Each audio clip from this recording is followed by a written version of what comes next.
بسم الله الرحمن الرحيم والعاديات ضبحا فالموريات قدحا فالمغيرات صبحا فأثرن به نقعا فوسطن به جمعا إن الإنسان لربه لكنود وإنه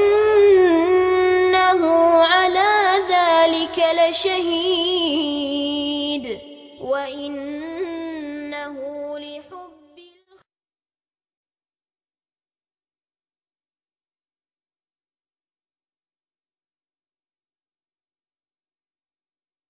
அப்ப அன்பிற்குரிய சகோதரர்களே, சுலைமான் இந்த நூஹ் அலைஹிஸ்ஸலாம் அவங்களுடைய வசனத்திலிருந்து எடுத்து வைக்கக்கூடிய விஷயத்துக்கும் சுலைமான் நபி செய்திக்கும் எந்த விதமான சம்பந்தம் கிடையாது. சுலைமான் நபி செய்தியில என்ன வருது? அந்த குர்ஆனுக்கு முன்னாடி வரக்கூடிய செய்தியில அவர் அல்லாஹ்வுடைய முன்னறிவிப்பு பிரகாரம் செய்தால் சொல்லவில்லை என்பதற்கு அவர் இன்ஷா அல்லாஹ் சொல்லாம இருந்தது பெரிய ஆதாரமா இருக்குது. அவர் இன்ஷா அல்லாஹ் சொல்லாம இருந்தா அல்லாஹ் தண்டிச்சான்னு சொன்னா அவர் சுயமாக சொல்லி இருக்கிறார் என்பது அந்த செய்தி என்ன செய்து காட்டுது. அல்லாஹ் அறிவிச்சு கொடுக்கறது காட்டுது. இங்க அப்படி கிடையாது. இங்க நூஹ் நபி துஆ செய்றாரு, இறைவா நீ அவர்களை விட்டு வைத்தால் காஃபிரான பிள்ளையை பெற்றெடுப்பாங்கன்னு சொன்னா அல்லாஹ் அவங்களுக்கு முன்னாடியே சொல்லி கொடுத்துருக்கிறான். நான் இவங்களை விட்டு வச்சா இவங்க காஃபிரான பிள்ளையை தான் பெற்றெடுப்பாங்க அப்படின்னு அல்லாஹ் சொல்லி கொடுத்ததினால் முன்னறிவிப்பு செய்ததினால் நூஹ் நபி கேட்கிறாரு, அல்லாஹ் முன்னறிவு செஞ்சு நடக்கத்தானே செய்யும், நடக்காம இருக்காதுன்னு கேள்வி வைக்க முடியாது. ஏன்னா அல்லாஹ் எப்படி முன்னறிவு செய்கின்றான்? நிபந்தனையோடு அல்லாஹ் முன்னறிவு செய்யறான். விட்டு வைத்தால் அவங்க பெற்றெடுப்பாங்க. அப்ப அல்லாஹ் அழிச்சிட்டான், அதனால பெற்றெடுக்கல. அதனால இங்க எந்த விதமான ஒரு பிரச்சனையும் இங்க கிடையாது. இதுக்கும் அதற்கும் முடிச்சு போடுவது முட்டை தலைக்கும் முழங்காலுக்கும் முடிச்சு போட சொல்லுவாங்க பாருங்க, அந்த மாதிரி ஒரு சம்பந்தப்படுத்துறதான். அப்ப யோசிச்சு பாருங்க, இந்த சுலைமான் நபி செய்தி குர்ஆனுக்கு முரண்படுது என்பதை மறுத்த நியாயப்படுத்த வந்தவர் எவ்வளவு பெரிய பாவங்களை எல்லாம் செய்து விட்டார், எவ்வளவு பெரிய ஒரு வழிகேட்டுக்கு தள்ளப்பட்டு விட்டார். அல்லாஹ்வுடைய வசனங்களுக்கு தவறான பொருள் செய்வது, அல்லாஹ்வுடைய பண்புகளை மறுத்து அல்லாஹ்வின் மீது இட்டு கட்டுவது, அது மாதிரி குர்ஆன் வசனங்களுக்கு பல இடங்கள்ல தவறான வியாக்கியானம் கொடுப்பது, இவ்வளவு பெரிய ஒரு வழிகேட்டுக்கு இவர் போறதுக்கு காரணம் இவர் தன்னுடைய மனோ இச்சையை கடவுளாக்கி, அல்லாஹ் சொல்றானா இல்லையா, அதாவது தன்னுடைய மனோ இச்சையை கடவுளா எடுத்துக்கொண்டானே அவனை பார்க்கவில்லையா அப்படின்னு சொல்லி, அந்த மாதிரி இஸ்மாயில் சலபி தன்னுடைய மனோ இச்சையை கடவுளாக்குறதுனால அவர் இந்த அளவுக்கு இறைவன் மீது இட்டு கட்டக்கூடிய ஷிர்க்க நியாயப்படுத்தக்கூடிய ஒரு மிக கேவலமான ஒரு நிலைக்கு என்ன செய்யப்பட்டிருக்கிறார், தள்ளப்பட்டிருக்கிறார். இதுதான் யதார்த்தமாக உள்ள நிலைமை. அப்போ குர்ஆனுக்கு முரண்படக்கூடிய ஒரு செய்தி வரும் என்றால் அதை ஒருபோதும் நபிகள் நாயகம் ஸல்லல்லாஹு அலைஹி வஸல்லம் அவர்கள் சொல்லி இருக்க மாட்டார்கள் என்பதுதான் நம்முடைய நிலைப்பாடு. அதுதான் சரியான வழிமுறையும் கூட.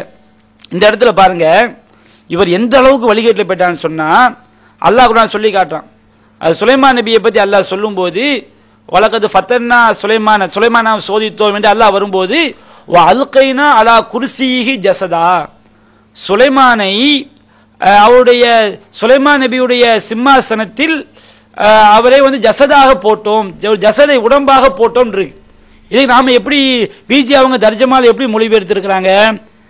சுலைமான் நபியுடைய சிம்மாசனத்தில் அவங்கள ஒரு பிணமாக போட்டோம் சொன்னா சுலைமான் நபி அல்லாஹ் செயல்பட முடியாம அவர் அரசராக இருந்தாலும் அவங்க செயல்பட முடியாதவர் அல்லாஹ் ஆக்கி அவங்கள சோதிச்சான். அதுக்கு அதுதான் அர்த்தம். குர்துபி போன்ற பல இமாம்கள் இந்த அர்த்தத்தை கொடுத்திருக்காங்க. இந்த இஸ்மாயில் சலீப் என்ன பண்றாரு, இங்கதான் இவங்க அல்லாஹ்வுடைய அதே கையில் எடுக்கிறாங்க. இந்த சுலைமான் நபி 100 பிள்ளையை பத்தான் வருது பாருங்க.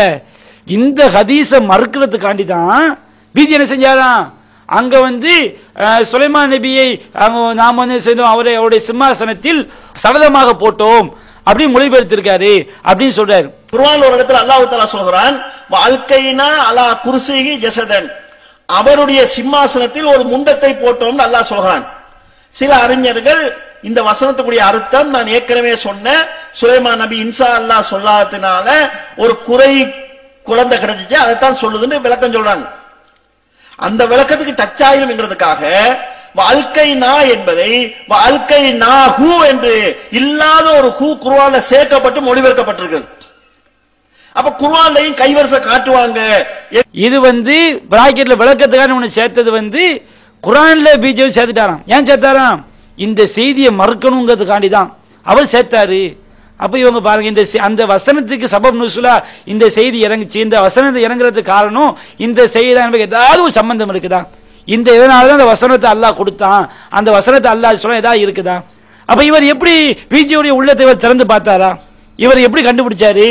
அப்ப இவர் எந்த அளவுக்கு இவங்க அல்லாஹ்வுடைய அதிகாரத்தை கையில எடுத்து கூட இவங்களுடைய தவறான ஒரு வாதத்தை நியாயப்படுத்த வர்றாங்கன்னு சொன்னா, இவங்களுடைய உள்ளத்துல எந்த விதமான இறையச்சமும் இல்லை என்பதுதான் இவங்களுடைய நடைமுறை நமக்கு என்ன செய்கிறது, தெளிவாக படம் பிடித்து காட்டுகிறது. அன்பிற்குரிய சகோதரர்களே, குர்ஆனுக்கு முரணாக வரக்கூடிய செய்திகளில் அடுத்த ஒரு செய்தி என்னன்னு சொன்னா, நபிகள் நாயகம் ஸல்லல்லாஹு அலைஹி வஸல்லம் அவர்கள் சஹலாங்கிற பெண்ணை சாலிம் என்ற ஒரு இளைஞருக்கு பாலூட்ட சொன்னார்கள் என்று வரக்கூடிய செய்தி குர்ஆனுக்கு பல விதங்களில் முரண்படுகிறது.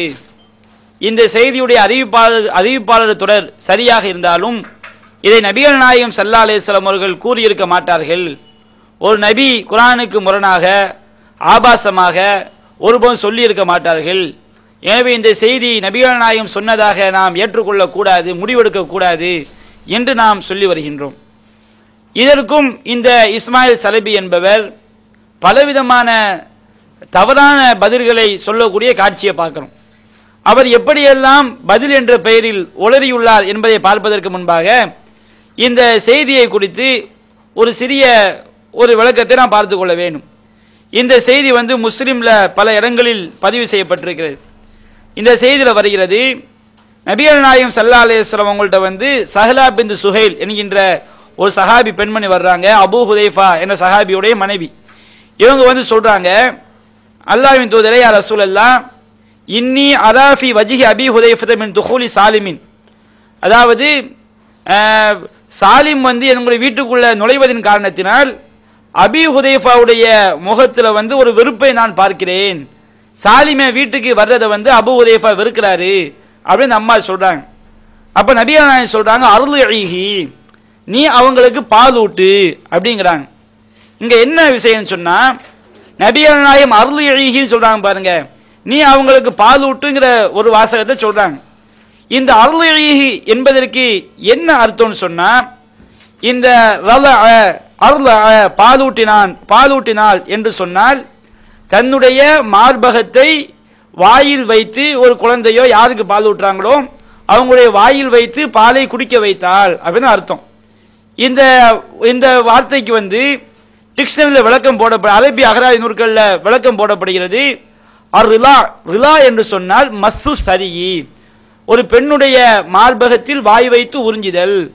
ரதஅ சபியு அஸ்ஸதிய, ஒரு பெண்ணு ஒரு குழந்தை தாயுடைய மார்பகத்திலே பால் அருந்தியது, பாலை உறிஞ்சி குடித்தது என்பதுதான் இந்த பாலூட்டினால் என்கின்ற வாசகத்துக்கு பொருள். அது போன்று இன்னொரு சொல்லி காட்டுறாங்க. எந்த அளவு அரபி டிக்ஷனரியில் சொல்லப்படுதுன்னா, வம்ராத்துன் முர்லியா, ஒரு பாலூட்டக்கூடிய பெண் என்று எப்போ சொல்லப்படும், இதாக்கான சதியுகா ஃபி ஃபமி வலதிகா, அவளுடைய மார்பகம் ஒரு குழந்தையுடைய வாயில இருந்தா தான் அது இம்ராத்து முர்லியா, பாலூட்டக்கூடிய பெண் என்று சொல்லப்படும். இந்த வார்த்தைக்கு இந்த பொருளை தவிர வேற எந்த பொருளும் கிடையாது. அப்ப இந்த வார்த்தைக்கு என்ன அர்த்தம், அந்த சஹலா பின்த் சுஹைல் போய் சொல்றாங்க நபிகள் நாயகத்திட்ட, இந்த சாலிம் என் வீட்டுக்கு வந்த பொழுது அபூ ஹுதைஃபாவுக்கு பிடிக்கல. அப்ப நபிகள் நாயகம் சொன்னாங்களா, அர்லிஹி, நீ அவருக்கு பாலூட்டு.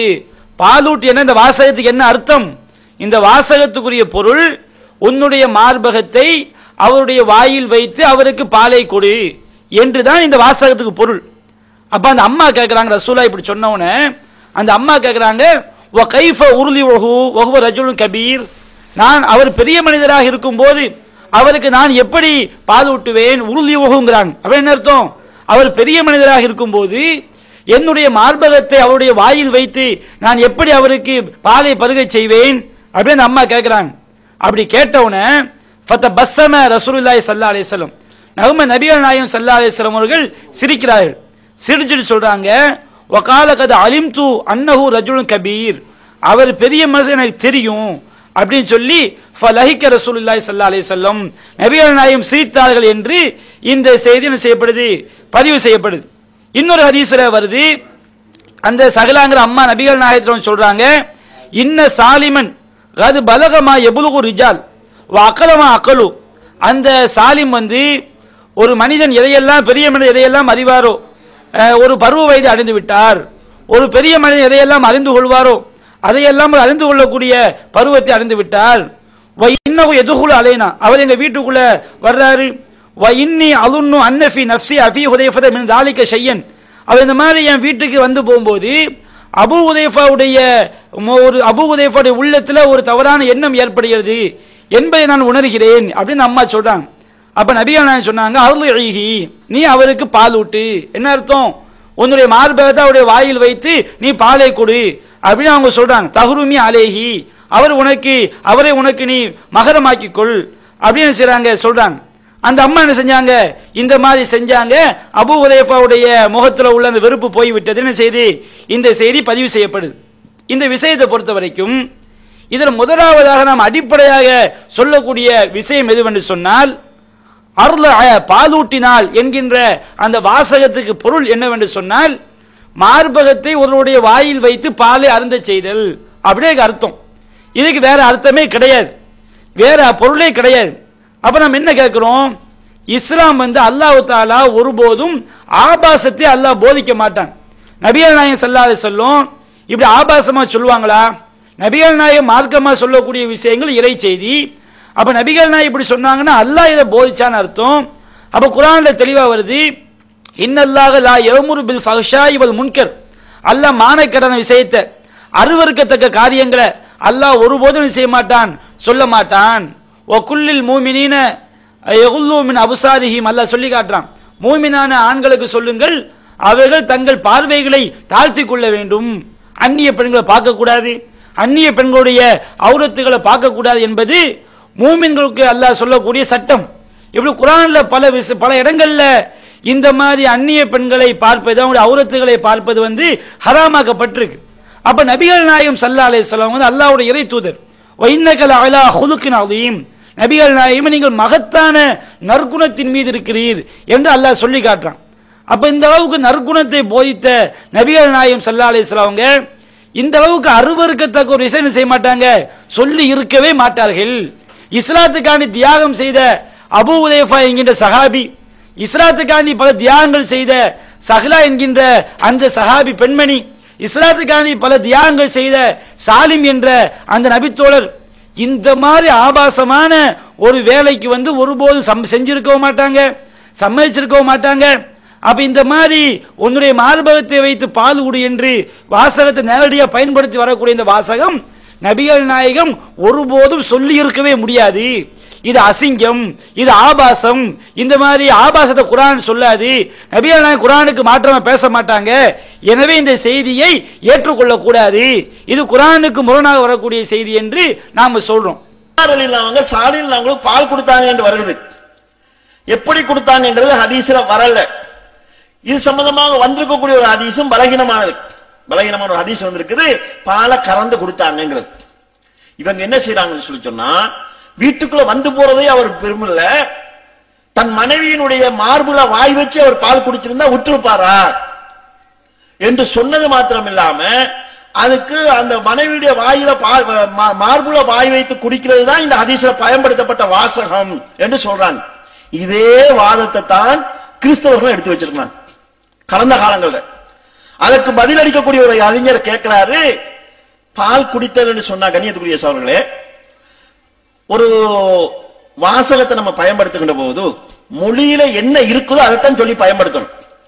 இல்லாத ஒரு வாசகத்தை புதுசா உருவாக்க முடியாது. பால் குடித்தல் என்கிறது சின்ன பிள்ளைக்கு கொடுக்கின்ற போது மார்புல வச்சு தான் கொடுப்பாங்க, அதற்குரிய வாசகம் தான் பயன்படுத்தப்படுது. பயன்படுத்தப்படுகின்ற போது ரசூல் அந்த வார்த்தையுடைய அர்த்தம் சின்ன பிள்ளைக்கு தான் அந்த வார்த்தை பொருந்துமே தவிர, பெரியவர்களை குறிக்கின்ற போது பெரியவங்களுக்கு எப்படி கொடுக்கணுமோ அப்படி கொடுக்க சொல்லும். அது அந்த ஹதீஸ நம்ம சஹாபாக்களுடைய நிலையை வச்சு நம்ம பார்க்க வேண்டியிருக்கிறது, அந்த இஸ்லாத்துடைய வரையறை வச்சு நம்ம பார்க்க வேண்டியிருக்கிறது, பாவித்த ரசூலுல்லாஹ்வுடைய அந்தஸ்தை வச்சு பார்க்க வேண்டியிருக்குது. அப்ப இவர் என்ன சொல்ல வர்றாரு? அந்த ஹதீஸ்ல வந்து நபிகள் நாயகம் ஸல்லல்லாஹு அலைஹி வஸல்லம் அந்த சஹலாங்கிற பெண்மணி எப்படி பால் கொடுத்தாங்க இல்ல அப்படின்னு ஃபர்ஸ்ட் சொல்றாரு. அவங்க சாலில் அவங்களுக்கு பால் கொடுத்தாங்க என்று வருகிறது. எப்படி கொடுத்தாங்கன்றது ஹதீஸ்ல வரல. அடுத்து அவரே பின்னாடி சொல்றாரு, அங்க அருளின்னு சொல்லி வருது, அது வந்து மார்பகத்துல பால் குடிக்கிறது தான் குடிக்கும் அப்படிங்கிறாரு. அவருக்குள்ளே முரண்பாட பாருங்க. இதே போல பால் குடித்தல் என்கிறது சின்ன பிள்ளைக்கு கொடுக்கின்ற போது மார்புல வச்சு தான் கொடுப்பாங்க. அதற்குரிய வாசகம் தான் பயன்படுத்தப்படுது. ஃபர்ஸ்ட் ஹதீஸ்ல எப்படி பால் ஊட்ட வல்லங்கிறார், செய்தியில தெளிவா வருது. அருள்ஹி, நீ அவருக்கு பால் ஊட்டுவாயாக. அப்ப என்ன அர்த்தம்? உன்னுடைய மார்பகத்தை அவருடைய வாயில் வைத்து பாலை குடிக்க செய்வாயாக அர்த்தம். அது அவரே பின்னாடி ஒத்துக்கோன்னு சொல்றாரு. அப்ப இந்த செய்தியில அருள்ஹி என்பதற்கு மார்பகத்துல வாய் வைத்து கொடுப்பதான் அர்த்தம். இந்த செய்தியை கிறிஸ்தவங்களும் கேட்கிறாங்க. அவர் சொல்லி காட்டுறார். எப்படி இந்த மாதிரி உங்களுடைய மனைவிமார்களை வாய் வச்சு பால் மார்பகத்தை வச்சு நீங்க பால் ஊட்ட செய்வீங்களா? கிறிஸ்தவங்களும் கேட்கிறாங்க அப்படின்னு சொல்லி காட்டுறாரு. ஆமா, கிறிஸ்தவம் கிறுக்குத்தனமான ஒரு செய்தியை நம்பினா கிறிஸ்தவங்க கேட்கத்தானே செய்வாங்க. இப்ப உதாரணமா நம்ம சொல்றோம், தர்கா வணங்கிங்களப்பா, தர்காவுக்கு போவாதீங்கப்பா அப்படின்னு நம்ம சொல்றோம். தர்காவுக்கு அவுளியாக்கள் சக்தி கிடையாது, தர்காவை போய் வணங்காதீங்க அப்படின்னு சொல்லும் போது கபூர் வணங்கி நம்மளை பார்த்து கேட்கிறான். நீங்க கேட்கிற மாதிரி தான் கிறிஸ்தவனும் கேட்கிறான். எங்களை மட்டும் நீங்க 3 கடவுளை வணங்குறீங்கன்னு சொல்றீங்க, நீங்கள் செத்து போன ஆளை வணங்க தானே செய்றீங்க. அப்படி கிறிஸ்தவன் கேட்கிறான்னு சொல்லி தர்கா வணங்கி நம்மளை பார்த்து சொன்னா நம்ம சொல்ல தப்புன்னு ஆயிருமா? அப்ப இது கிறிஸ்தவன் கேட்கிறான்னு சொன்னா அவன் கேட்பது நியாயமா இல்லையான்னு பார்க்கணும். அது மாதிரி அவன் கேட்பதினால் நாம சொல்ல தப்புங்கிறது என்ன செஞ்சிடாது, ஆயிராது. கிறிஸ்தவன் கேட்கிறாங்கிறதுக்காண்டி அது நம்ம தர்கா வழிபாடு நியாயப்படுத்த முடியுமா? அப்ப இதை நியாயப்படுத்த முடியாது. அப்ப இன்னொரு விஷயத்தை பாருங்க, இவர் சொல்றாரு இந்த சஹலாவுடைய ஹதீஸ்ல எப்படி பால் ஊட்டினாங்கன்னு இல்லையா அப்படி அவர் சொல்லிட்டு பின்னாடி அவர் சொல்லி காட்டுறாரு, அங்க அருள்ஹின்னு சொல்லி வருது, அது குழந்தையுடைய வாயில மார்பகத்தை வச்சு பால் ஊட்டுறதுதான் குறிக்கும், அது குழந்தைக்கு தான் பொருந்துங்கிறாரு. அப்ப எப்படி பால் ஊட்டுவது ஹதீஸ்ல வல்லன்னு சொல்றாரு, அவரே முரண்பட்டு அது மார்பகத்தை வாயில வச்சு பால் ஊட்டுறதான் குறிக்கும் அப்படின்னு சொல்லிட்டு இருந்தாலும் இந்த இடத்துல அந்த பொருளை கொடுக்க முடியாது. ஏன்னா ரசூலுல்லாஹ்வுடைய கண்ணியத்தை பார்க்கணும், சஹாபாக்களுடைய கண்ணியத்தை பார்க்கணும். இதை செஞ்ச அந்த சஹாபியுடைய ரசூலுல்லாஹ்வுடைய நிலையை பார்த்தா நாம் முடிவுக்கு வரணும். அப்ப ரசூலுல்லாஹ்வுடைய கண்ணியத்துக்காண்டி தான் நாங்க இங்க வாசகத்துல மார்பகத்தை வைத்து பால் ஊட்டுற பொருள்ல உள்ள வாசகம் பயன்படுத்தப்பட்டாலும் நாங்க என்ன செய்வோம், அது கறந்து கொடுத்தாங்க அர்த்தத்தை செய்யறோம் அப்படின்னு சொல்றாரு. இவருக்கு ரசூலுல்லாஹ்வுடைய கண்ணியத்தை பார்க்க நினைக்கிறாரு, இது சரிதான், நான் பாராட்ட வேண்டிய விஷயம் தான். நாமளும் அது அந்த மாதிரி ரசூலுல்லாஹ்வுடைய கண்ணியத்தை பாதுகாக்கணுமே நம்ம மாற்றுக்கிறது கிடையாது. ஆனா இந்த செய்தி அந்த மாதிரி ரசூலுல்லாஹ்வுடைய கண்ணியத்தை பாதுகாக்கிற மாதிரி அந்த செய்தி இல்ல. அவங்க செய்தியில என்ன வருது, கறந்து கொடுப்பது அர்த்தம் வச்சோம்னா இல்ல இதுல செய்தியில வருகிறது. அந்த சகலாங்கிற அம்மா கேட்கிறாங்க கைஃப உறுதி உகு ஒவ்வொரு ரஜுலுன் கபீர், அவங்க பெரிய மனுஷனா இருக்கும்போது நான் எப்படி பாலூட்ட முடியும் அப்படி அவங்க என்ன செய்யறாங்க கேட்கிறாங்க. அப்ப ரசூலுல்லாஹ் சொன்னாங்களா, கது அலிம்து அன்னஹு ரஜுலுன் கபீர், அவர் பெரிய மனுஷனை தெரியும் அப்படி ரசூலுல்லாஹ் சிரிக்கிறாங்க. பெரிய மனுஷனுக்கு எப்படி நான் பாலூட்ட முடியும் அப்படின்னு அந்த அம்மா கேட்கும்போது ரசூலுல்லாஹ் எதுக்கு சிரிக்கணும், கலந்து கொடுக்கறதா இருந்தா இங்க சிரிக்கிற மேட்டரா? அந்த ஹதீஸுடைய போங்க பார்க்கும்போது அந்த அம்மா சொல்லி காட்டுறாங்க. என்ன சொல்றாங்க, அவங்க ஒரு பெரிய மனுஷனுக்கு என்னெல்லாம் தெரியுமோ, ஒரு பெண்ணுடைய அந்தரங்க உறுப்பை பார்த்து ரசிக்கக்கூடிய தன்மையெல்லாம் அவருக்கு வந்து விட்டது என்று அந்த அம்மா எதுக்கு கேட்கணும்? அப்ப ரசூலுல்லாஹ் எதுக்கு சிரிக்க வேண்டும்? அப்ப கறந்து கொடுப்பதாக இருந்தால் நபிகள் நாயகம் ஸல்லல்லாஹு அலைஹி வஸல்லம் அவங்க இந்த மாதிரி அந்த அம்மா கேட்க வேண்டிய அவசியம் கிடையாது, நபிகள் நாயகம் சிரிக்க வேண்டிய அவசியம் கிடையாது. அப்ப அந்த வார்த்தை போங்க அந்த ஹதீஸுடைய அந்த சம்பவங்களை பார்க்கும்போது இது கறந்து கொடுக்கறத பத்தி பேசுற மாதிரியே இல்ல. இந்த செய்தி எப்படி இருக்குது, அவங்க மார்பகத்தை வச்சு பால் ஊட்டுறாங்க தான் அப்படிதான் இருக்குது. இன்னொரு செய்தியில வருது, அவங்க சொல்லி காட்டுறாங்க நபிகள் நாயகம் சொன்னாங்களா அருள்ஹினி அவங்களுக்கு பால் ஊட்டு. அப்ப சகலா கேட்டாங்களா இன்னவும் தூ லிஹியா, அவர் பெரிய தாடி உடைய ஆளா இருக்கிறாரு, பெரிய மனுஷனா இருக்கிறாரு அப்படின்னு சொல்லும் போது நான் நீ பால் ஊட்டுற சொல்ல சொன்னாங்கன்னு சொல்லி வருது. அப்ப பெரிய கறந்து கொடுக்கறதுக்கு தாடி உள்ள ஆளா இருக்குன்னு ஏன் சொல்லணும், அவர் பெரிய மனுஷன் ஏன் சொல்லணும், ரசூலுல்லாஹ் ஏன் சிரிக்கணும்? இன்னைக்கு கூட உலகத்தை நம்ம பார்த்தோம்னா சில ஆளு கண்ணில் ஏதாவது வலி வரும்போது தாய்ப்பாலை கறந்து கண்ணில் ஊத்துவாங்க. இதுக்கு யாரும் சிரிப்பாங்களா? தாய்ப்பாலை கறந்து கண்ணில் ஊத்துங்கன்னு சொல்லி கறந்து ஊத்தும் போது இங்க சிரிக்க வேண்டிய அவசியம் இருக்குதா? அப்ப ரசூலுல்லாஹ்வுடைய கண்ணியத்தை பாதுகாப்பதற்காண்டி கறந்து கொடுக்கலாம் என்று பொருள் செய்யலாம் என்று வைத்துக் கொண்டாலும் கூட அந்த செய்தியில் எப்படி கிடையாது. கறந்து கொடுக்கலாம் என்பதற்கு எந்த பொருள் கறந்து கொடுக்கலாம் பொருள் செய்வதற்கு அது எந்த விதமான ஒரு அந்த ஹதீஸுடைய சம்பவங்கள் அந்த மாதிரி பொருள் கொடுக்க முடியாது என்பதற்கு என்ன செய்கிறது, தடையாக நிற்கிறது. அடுத்து இந்த செய்தியை பாருங்க, இந்த ஹதீஸ் அறிவிக்கக்கூடிய அறிவிப்பாளர் இந்த செய்தியை அறிவிக்கிறதுக்கு என்ன செய்யறாரு, ஒரு வருஷம் பயப்படுறாரு. முஸ்லிம்ல வருது, அந்த அறிவிப்பாளர் சொல்லி காட்டுறாரு மக்கஸ்து சனத்தன் அவ கரீபம் மின்ஹா லாஹு ஹதீஸ் பிஹி, ஒரு வருஷமோ அல்லது ஒரு வருஷத்துக்கு நெருக்கமாகவோ இந்த செய்தியை நான் அறிவிக்காம இருந்தேன், பிறகு காசிம்ங்கிற ஆளை சந்திச்சு அது போல அறிவிச்சேங்கிறார். அப்ப கறந்து கொடுக்கிற அந்த வார்த்தைக்கு கறந்து கொடுத்த என்ற அர்த்தம் இருக்குன்னு சொன்னா அறிவிப்பாளர் ஒரு வருஷம் பயப்படணும். அப்ப அந்த வார்த்தையை அவங்க பார்க்கிறாங்க. அருள் சொன்னா மார்பகத்தை வாயில வச்சு பால் ஊட்டுறதுதான், இதுக்கு வேற பொருள் கிடையாதுங்க போய் தான் அந்த சகலாங்கிற அம்மா பல கேள்விகள் கேட்டதா வருது. அதை அறிவிப்பாளர் செஞ்சாங்க, அதை அறிவிக்கிறது பயந்தாங்கன்னு சொல்லி வருது. அப்ப கறந்து கொடுத்தார்கள் என்று பொருள் செய்வதற்கு இந்த செய்தியுள்ள பயன்படுத்தக்கூடிய அந்த வாசகம் என்ன செய்கிறது, தடையா நிக்குது. இது மட்டும் கிடையாது. இப்போ கலந்து ஒரு ஆளுக்கு வந்து பாலுகுடி உறவு ஏற்படும் சொன்னா அந்த பால் குடித்தல் என்பது 2 வருடங்களுக்கு முன்பாக இருக்க வேண்டும். நபிகள் என்ன செய்றாங்க சொல்லி காட்டுறாங்க. எந்த அளவுக்கு இந்த செய்தி புகாரில் 5102வது செய்தியா பதிவு செய்யப்பட்டு நபிகள் நாயகம் ஸல்லல்லாஹு அலைஹி வஸல்லம் வீட்டுக்குள்ள போகும்போது ஆயிஷா பக்கத்துல ஒரு அந்நியான் இருக்கிறாங்க.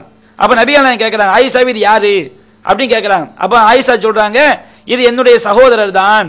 அப்ப நபிகள் நாயகம் சொல்லி காட்டுறாங்க, உன்துர் நமன் இஹ்வானுக்குன்ன, உங்களுடைய சகோதரர்கள் யார் என்று பாருங்கள். ஃபஇன்னமர் அலாஅத்துல் மஜா, பால் குடித்தல் என்பது அது பசியினால் இருக்க வேண்டும், பசியை நிரப்பக்கூடிய அளவுக்கு பால் குடிச்சா தான் அது பால் குடித்தல் பால் குடி உறவு ஏற்படும் நபிகள் நாயகம் சொல்றாங்க. இந்த செய்தி அறிவிக்கிறது யாரு, ஆயிஷா தான் அறிவிக்கிறாங்க. அப்ப இந்த பால் குடித்தல் என்பது பால்குடி குழந்தை என்பது அது பசியை நிரப்புற அளவுக்கு பால் குடிச்சாதான் பால்குடி உறவு ஏற்படும் என்ற செய்தியை அறிவித்த ஆயிஷா ரலியல்லாஹு அன்ஹா வந்து இந்த மாதிரி ரசூலா வந்து பெரிய மனுஷனுக்கு பால் ஊட்ட சொன்னாங்க, செய்தி அறிவிப்பாங்களா? அப்ப அது முரண்பாடா வந்து நிக்குது. அது மட்டும் கிடையாது, நபிகள் நாயகம் சொல்லி காட்டுறாங்க, லா ரலா இல்லா மாகான ஃபில் ஹவுலைன், 2 வருடங்களுக்குள் பால் குடித்தாலே தவிர பால்குடி உறவு என்பது என்ன செய்யாது கிடையாது. வகான கப்லல் ஃபித்தாம், அது வந்து பாலுடி மரத்தலுக்கு முன்பாக இருக்க வேண்டும். அல்லாஹ்வே குர்ஆன்ல பல வசனங்கள்ல வல் வாலிதாத்து யுர்லீன அவுலாதஹுன்ன ஹவுதைனி காமிலைனி, ஒரு பெண் தாய்மார்கள் வந்து தங்களுடைய பிள்ளைகளுக்கு 2 வருடம் பால் ஊட்ட வேண்டும் என்று 2:233, 31:14, 46:15, 24:30 இப்படி பல வசனங்கள் அல்லாஹ் செய்கின்றான். பாலுகுடி சட்டம் என்பது 2 வருடங்களுக்கு உட்பட்டு தான் இருக்குன்னு அல்லாஹ் சொல்லி காட்டுறான்.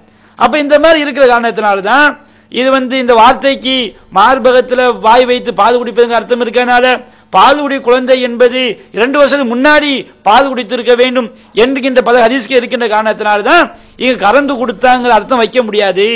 கறந்து கொடுத்தாங்க அர்த்தத்தை வச்சாலும் இது நபிகள் நாயகத்துடைய கண்ணியத்தை காப்பாற்றக்கூடிய அளவுக்கு அந்த செய்தி இல்லை என்பதை நம்ம என்ன செய்கிறோம், இங்க வந்து நம்ம பதிவு செய்கிறோம். அடுத்து அவர் என்ன செய்கிறார், இதை அடுத்து என்ன வாத வைக்கிறான்னு சொன்னா அவர் சொல்றாரு, ஹதீஸ்ல பயன்படுத்தப்பட்ட வாசகத்துக்கு அதுதான் அர்த்தம், மார்பில் வாய் வைத்து குடித்தல் என்பதுதான் அர்த்தம் என்கிற அடிப்படையில இந்த வாதத்தை வைக்கிறாங்க. சில உதாரணங்களை சொல்கிறேன். உதாரணமா நம்ம அதாவது வாசகத்துல ஒன்று இருக்கும், அதை யாருக்கு நம்ம பயன்படுத்துறோமோ அதுக்கேற்ற மாதிரி நம்ம புரிஞ்சு கொள்ளணும். குர்ஆன்ல மூசா அலைஹிஸ்ஸலாம் அவர்கள் சம்பந்தப்பட்ட ஒரு சம்பவம் வருது. மூசா அலைஹிஸ்ஸலாம் கிடைக்கிறாங்க, ஃபிரௌன் குழந்தைகளை கொல்றான். இப்ப அல்லாஹ் தஆலா மூசா அலைஹிஸ்ஸலாத்துடைய தாயாருக்கு சொல்கிறான், வௌஹைனா இலா உம்மி மூசா அன் அர்லிஹி, மூசா அலைஹிஸ்ஸலாத்துக்கு நாம சொன்னோம், மூசா அலைஹிஸ்ஸலாத்துடைய தாயாருக்கு சொன்னோம், இந்த குழந்தைக்கு நீங்க பால் கொடுங்க. ஃபைதா ஹிஃப்தி அன்ஹு ஃபல்கிஹி ஃபில் யம், இவர் விஷயத்துல நீங்க பயந்தீங்கன்னு சொன்னா இவரை தூக்கி தண்ணியில போட்டுருங்க, அவர் விஷயத்துல நீங்க பயப்படாதீங்கன்னு அல்லாஹ் தஆலா சொல்றாங்க. அல்காண்ட அரபி சொல்லுக்கு தூக்கி போடுறதுன்னு அர்த்தம். குர்ஆனிலே அல்லாஹ் தஆலா பல இடங்கள் அப்படித்தான் பயன்படுத்தி இருக்கிறாங்க. மூசா அலைஹிஸ்ஸலாம் அவங்க தங்களுடைய கையில கொடுக்கப்பட்ட வேதத்தை எடுத்துட்டு வராங்க, மக்கள் காலை கண்ட வணங்குனாங்கன்னு சொன்னே பல்கா மூசா அலைஹிஸ்ஸலாம் அந்த அவங்க கையில இருக்கக்கூடிய ஏத்தத்துக்கு வீசினாங்கன்னு வருது. கோபம் தணிஞ்சது போல திரும்ப எடுத்தாங்க. மூசா அலைஹிஸ்ஸலாம் சூனியக்காரர்கள் சம்பந்தப்பட்ட அந்த வரலாறை சொல்கின்ற போது பல்கோ நீங்க போடுங்கன்னு சொன்னாங்க, அவங்க கயிற்றையும் தடியையும் போட்டாங்க, அது பாம்பு போல தோன்றியது. போடுறது என்கிறதுக்குரிய வாசகம் தான் இங்கும் பயன்படுத்துது. இப்ப மூசா அலைஹிஸ்ஸலாத்து உம்மா என்ன செஞ்சுக்கணும், வாசகத்துக்கு அர்த்தம் பார்க்கறதாண்டா புள்ளைய கொண்டு போய் ஆத்துல தூக்கி போட்டிருக்கணும். அப்படியா போட்டாங்க? ஒரு கல்ல தூக்கி தண்ணீர போடுனா அப்படித்தான் போட்டிருப்பாங்க. ஏண்டா சொல்றது கல்ல பத்தி, போட்டா பிரச்சனை இல்லை போட்டுருவாங்க. ஆனா பிள்ளைய போடுன்னு சொல்லுகிற போது மூளை உள்ள தாய் எப்படி நினைப்பானா, ஒரு பிள்ளைய போடுறனா எப்படி போடணுமோ அதுக்கேற்ற மாதிரி போட்டாங்க. குழந்தைக்கு பால் கொடுன்னு சொன்னா அந்த தாய் எப்படி கொடுக்கணுமோ அப்படி கொடுத்திருப்பாங்க. ஒரு இளைஞருக்கு கொடுன்னு சொன்னா அந்த இளைஞருக்குரிய முறைதான் கொடுப்பாங்க. அதாவது இப்ப இவர் என்ன சொல்ல வர்றான்னு சொன்னா, இந்த அதாவது அருளீகி என்பதற்கு மார்பகத்துல வாய் வச்சு குடிச்சாங்கன்னு அர்த்தம். அப்போ ஒரு இளைஞருக்கு பால் கொடுங்கன்னு சொல்லும் போது அந்த அர்த்தம் எடுக்கக்கூடாது. ஏன்னு சொன்னா ஒரு வாசகத்துக்கு வந்து ஒரு வார்த்தை இருந்தாலும் சில இடங்களை பொறுத்து அதனுடைய பொருள் மாறும்னு சொல்றாரு. இப்போ இது வந்து இதுக்கு அவருக்கு உதாரணம் எதை எடுத்து காட்டுறாரு? மூசா அலைஹிஸ்ஸலாம் அவங்களுடைய தாயாருக்கு அல்லாஹ் சொன்னா உங்களுடைய குழந்தையை வந்து ஃபல்கீஹி ஃபில் யம், நீங்க குழந்தையை வந்து தண்ணீர் கடல்ல போடுங்கன்னு அல்லாஹ் சொன்னான். அப்ப அதுக்கான என்ன அர்த்தம்? போடுங்கன்னு தானே அர்த்தம். அப்போ ஒரு மூசா அலைஹிஸ்ஸலாம் உங்களுடைய சூனியக்காரங்க ஃபல்கா அசாஹு கைத்தடியை போட்டாங்கன்னு வருது. மூசா நபி அல்கல் அல்வாக அவர் தன்னுடைய பலகைகளை போட்டான்னு சொல்லி வருது. அப்ப அதுக்கான போடுங்கன்னு அர்த்தம். அப்ப மூசா நபியுடைய தாயார் வந்து குழந்தைய ஒரு கம்பை போட்ட மாதிரி ஒரு கல்ல போட்ட மாதிரி குழந்தைய தூக்கி போட்டிருப்பாங்களா? அங்க நீங்க அல்காக்கு வந்து போடுங்கன்னு சொல்லி இருந்தாலும் அந்த மாதிரி கம்பை போட்ட மாதிரி கல்ல போட்ட மாதிரி போட்டான்னு அர்த்தம் வருமா? அந்த மாதிரி தான் அர்லீஹி என்பதற்கு மார்பகத்தில் வாய் வைத்து பால் குடித்த அர்த்தம் இருந்தாலும் ஒரு இளைஞருக்கு கொடுன்னு சொல்லும் போது அந்த அர்த்தம் வராது. கறந்து கொடுத்தாங்கன்னு அர்த்தம்னு சொல்லி காட்டுறாரு. கறந்து கொடுத்தல் என்ற பொருள் செய்ய முடியாது என்பதை நாம முன்பாக தெளிவாக விளக்கி விட்டோம். அந்த அம்மா கேட்கிறாங்க, சகலா பெரிய தாடியா இருக்கிறாரு, பெரிய மனுஷனா இருக்காரு, எப்படி நான் அவருக்கு பால் ஊட்ட முடியும்? அப்ப கலந்து கொடுக்கிறது இப்படி கேள்வியே வந்திருக்க கூடாது. பெரிய தாடி பெரிய மனுஷன் ரசூலா சிரிச்சிருக்க வேண்டிய அவசியம் இல்லை, கறந்தானே கொடுக்க சொன்ன அப்படின்னு சொல்லி இருக்கணும். அப்ப அந்த மாதிரி கறந்து கொடுத்தாங்க அர்த்தத்தை வந்து இந்த இடத்துல எந்த ஒரு மூலவளும் வைக்க மாட்டான். இந்த அர்லீஹி என்பதற்கு கலந்து கொடுத்தா அர்த்தம் வைக்கிறான் பாருங்க. எந்த ஒரு மூளை உள்ளவனும் இந்த ஹதீஸை படிக்கும் போது இந்த செய்தியை படிக்கும் போது கறந்தான் கொடுத்தான் அர்த்தம் வைக்கவே முடியாது. ஒரு மூளை இல்லாதவன் தான் அந்த அர்த்தத்தை வைக்க முடியும். ஏனென்றால் அவ்வளவு தெளிவாக அந்த பொருளை கொடுக்க முடியாத அளவுக்கு ஆபாசத்தை போதிக்கக்கூடிய வகையில அந்த செய்தியுடைய வாசகங்கள் இருக்குது. அடுத்து என்ன சொல்றாரு? அல்காங்கிற வாசகத்துக்கு போட்ட அர்த்தம் செய்வீங்களா? இதுதாங்க முட்டாள்தனமான ஒரு வாதம் என்பது. அல்கா என்ற வார்த்தை பல பொருளுக்கு பயன்படுத்தக்கூடிய ஒரு வார்த்தை. உதாரணமா வந்து இந்த அல்கா இருக்கு பாருங்க, இந்த அல்கா கருது ஃபீ வருதுன்னு வச்சுக்கோங்க, அரபி டெக்ஸ்டைல போட்டிருப்பாங்க. அல்கா கருது ஃபீ வந்தா ஒரு பொருளை வைத்தாங்கன்னு சொல்லி அர்த்தம். இப்ப இந்த செய்தியில பாருங்க, மூசா நபி அல்கல் அல்வா பலகையை தூக்கி போட்டாரு, தூக்கி வீசினாரு, அங்க ஃபீ வரல. அதே மாதிரி சூனியக்காரங்களை பத்தி வரும்போது ஃபல்கா அசாஹு கைத்தறி அவங்க போட்டாங்கன்னு வருது. மூசா நபி தாயாருக்கு என்ன வருது? ஃபல்கீஹி ஃபில் யம், அங்க ஃபீ வருது. ஃபல்கீஹி நீ அவரை போடு, ஃபில் யம் கடலிலே போடு அப்படிங்கிறாங்க. அப்ப இந்த அல்கா கருது ஃபீ வந்தா அதுக்கு என்ன பொருளும் இருக்குது? வலஹு வைத்தான் ஆக்கினான் என்கின்ற பொருளும் இருக்குது. இப்ப அல்லாஹ் குர்ஆன்ல சொல்லும்போது அருள மததுனாக நாம் பூமியை விரித்தோம், அல்கைனா ஃபீஹா ரவாசிய இங்க அதிலே மலைகளை நாம் வைத்தோம் ஆக்கினோம். அல்லாஹ் சொல்ல என்ன வார்த்தை வருது? அல்கைனா ஃபீஹா ரவாசிய. இந்த அல்கா கருது ஃபீன் வரும்போது அங்க ஆக்கினான் வைத்தான் என்பதுதான் பொருள். அதுக்காக வந்து எல்லா இடத்துலயும் ஒரே அர்த்தம் வராது. அது அல்லாஹ் பல இடங்களில் சொல்லி காட்டுகின்றான். அல்கா ஃபில் அர்தி ரவாசிய, நாம் பூமியிலே மலைகளை நட்டி வைத்தோம் சொல்லி 15 வசனம் அல்லாஹ் சொல்லி காட்டுறான். அதே மாதிரி இந்த அல்கா என்பது வழங்கினான் கொடுத்தாங்கிற அர்த்தம் இருக்குது. அல்கைத்து அலைக்க மஹப்பத்த மின்னி அல்லாஹ் சொல்லி காட்டுறான், என்னுடைய நேசத்தை உனக்கு நான் கொடுத்தேன். அதே மாதிரி இன்னொரு அல்லாஹ் சொல்லும் போது வலா தகுல் லிமன் அல்கா இலைக்கும் சலாம், உங்களோட சமாதானத்துக்கு வருபவர்கள் சமாதானத்தை கோருபவர்கள் அப்படின்னு அல்லாஹ் சொல்லி காட்டுறான். அப்ப இந்த அல்காங்கிற வார்த்தைக்கு வந்து பல அர்த்தங்கள் அங்க என்ன செய்து இருக்குது.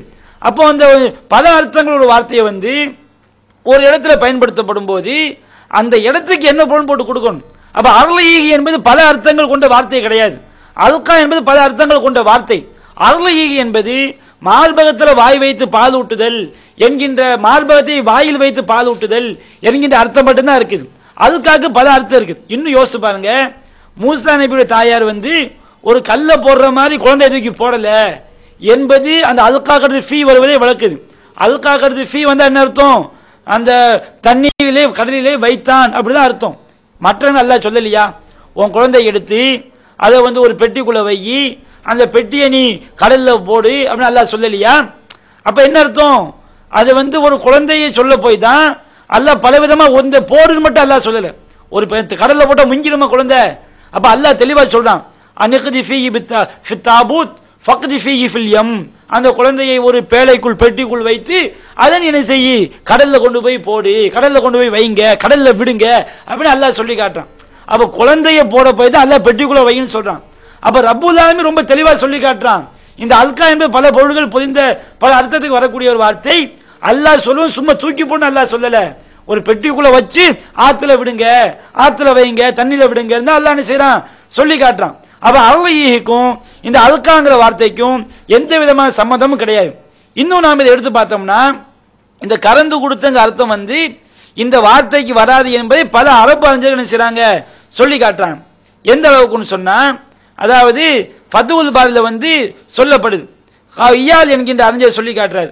இயால் என்கிற அறிஞர் சொல்றாரு, இந்த ஒரு பெண்ணு வந்து ரலாத்து பெரிய மனுஷனுக்கு பால் கொடுக்குன்னு சொல்லும் போது ஃபகாலு சில அறிஞர்கள் சொல்றாங்க, இன்ன ரலாஅத்தல் முஹர்ரிமா, அதாவது மகரமாக்கக்கூடிய பாலூட்டுதல் என்பது இன்னமா தக்கூனு பி இல்திகாமி சதியி, சதியை தொடுவது மூலமாகத்தான் அது பால் உடித்தல் என்பது மகரம் என்பது ஏற்படும். மஸ்ஸில் லபனி மின்ஹு, அந்த சதியிலிருந்து பாலை உறிஞ்சுவது மூலமாகத்தான் பால் உடி உறவு ஏற்படும் அப்படிங்கிறாங்க. அப்படி சொல்லும்போது அலி இப்னு ஹஸம்ங்கிறார் சொல்றாரு, அன்னவு எல்சிமு அலா கௌலிஹிம் அஷ்காதுன் ஃபி இல்திகாமி சாலிமின் ஃபி இல்திகாமி சாலிமின் சதிய சஹ்லா, சாலிம் வந்து சதியா சஹ்லாவுடைய மார்பகத்தை அவர் தொட்டார் என்பதில் வந்து என்று அவங்க சொல்வதில் பல சிக்கல் இருக்குது. ஏன்னா வஹி அஜ்னபியா அஜ்னபியத்தன் மின்ஹு, சஹ்லா வந்து சாலிமுக்கு அந்நிய பெண்ணா இருக்கிறாங்களே அப்படின்னு சொல்றாரு. ஒரு ஆள் கேள்வி எழுப்புறாரு. அப்ப இயாலுங்கிற ஆள் சொல்றாரு, இன்ன இயால் அஜாபன் இஷ்கால், இந்த இஷ்காலுக்கு வந்து பி இஹ்திமாலின் ஒரு அனுமானத்தை கொண்டு இயால் பதில் சொல்றார். என்னது?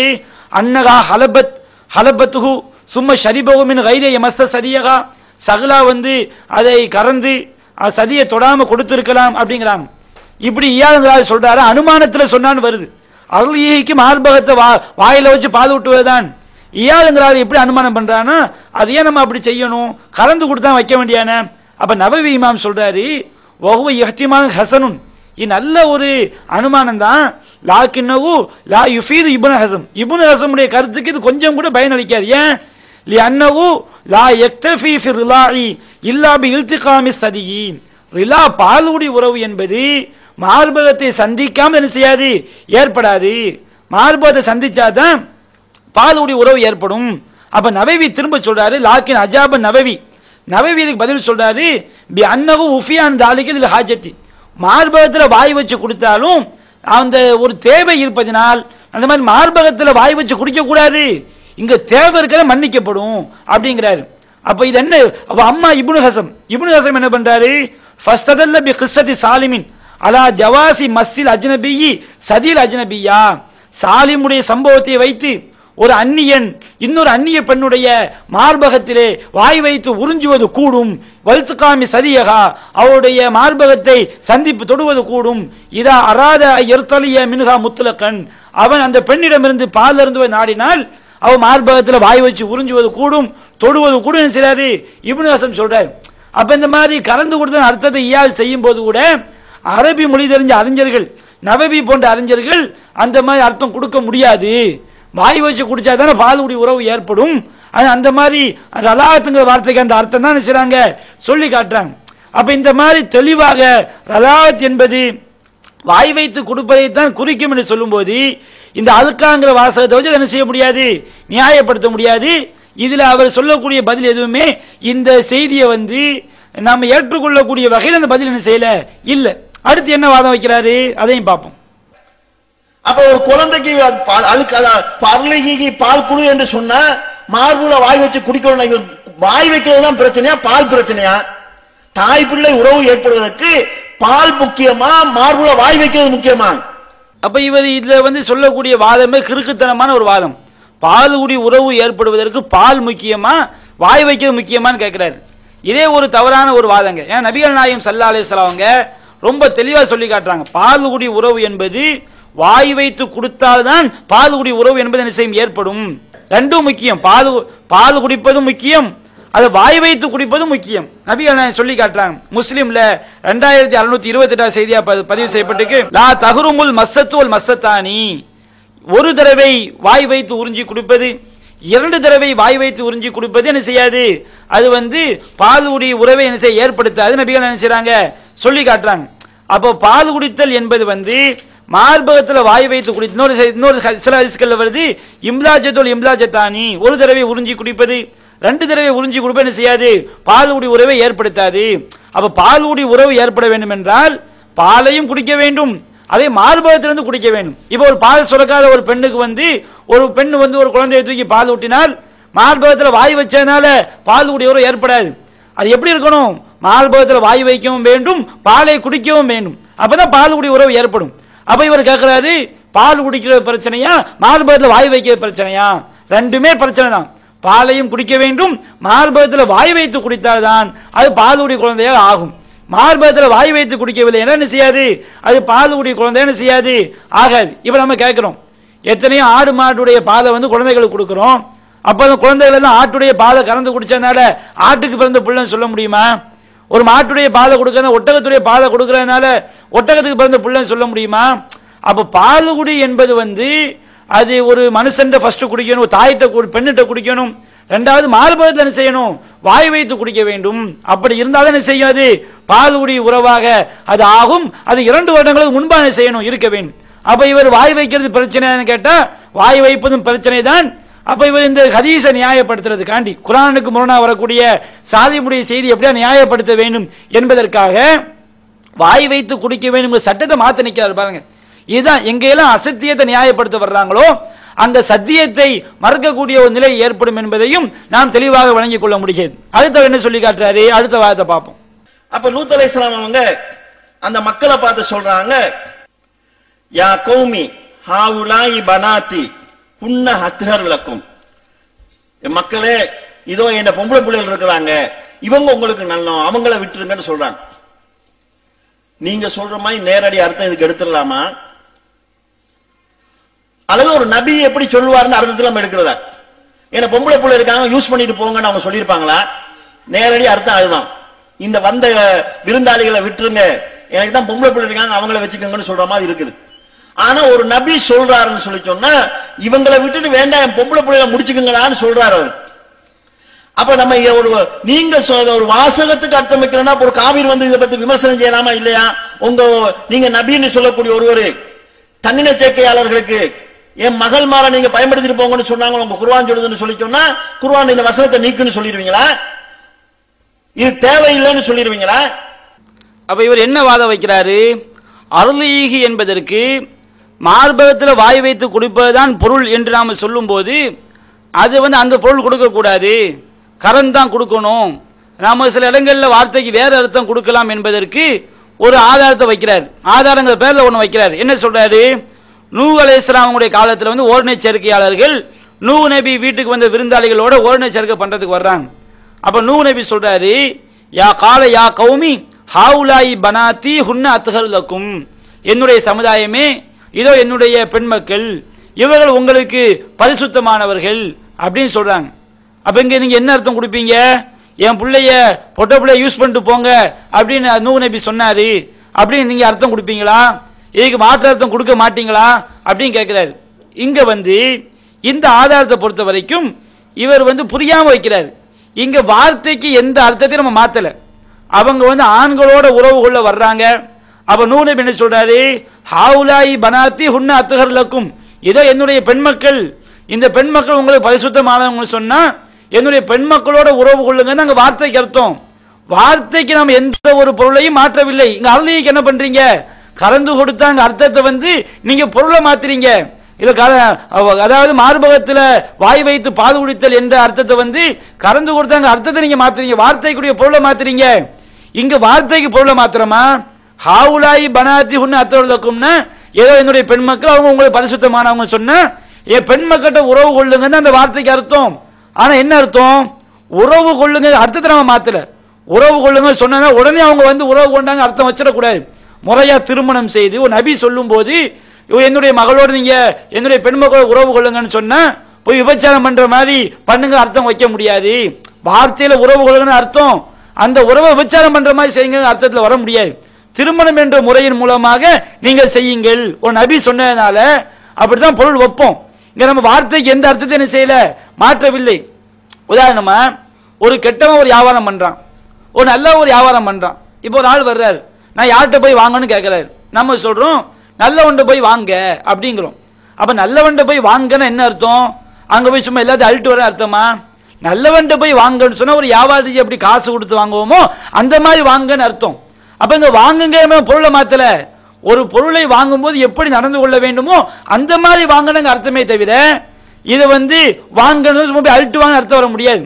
அந்த மாதிரி நூஹ் நபி சொல்றாரு, என்னுடைய பெண் மக்கள் உங்களுக்கு பரிசுத்தமானவர்கள் என்று சொன்னால் இங்க நீங்க ஆணோட உறவு கொள்ளாதீங்க, பெண்ணோட உறவு கொள்ளுங்க தாங்க அர்த்தம். அந்த உறவை எப்படி செய்யணும்? ஒரு நபி சொல்றதுனால திருமணம் செய்து உறவு கொள்ளுங்கள் என்கின்ற பொருளைத்தான் நாம் கொடுக்க வேண்டும். அதுதான் சரியான அர்த்தம். இந்த வார்த்தைக்கு எந்த அர்த்தத்தை நாங்க மாத்தலையே, உறவு கொள்ளுங்கிற அர்த்தத்தை நாங்க கொடுக்கிறோம். அது திருமணம் என்ற முறையில் செய்யுங்கள் என்று நாம சொல்றோமே தவிர நீங்க என்ன பண்றீங்க, அருளிக்குன்னு சொன்னா வார்த்தைக்கு அர்த்தத்தையே மாத்துறீங்க. அது கலந்து கொடுத்தல் தான், அந்த அர்த்தம் இல்லாட்டாலும் அப்படித்தான் பொருள் வைக்கணும்னு சொல்றீங்க.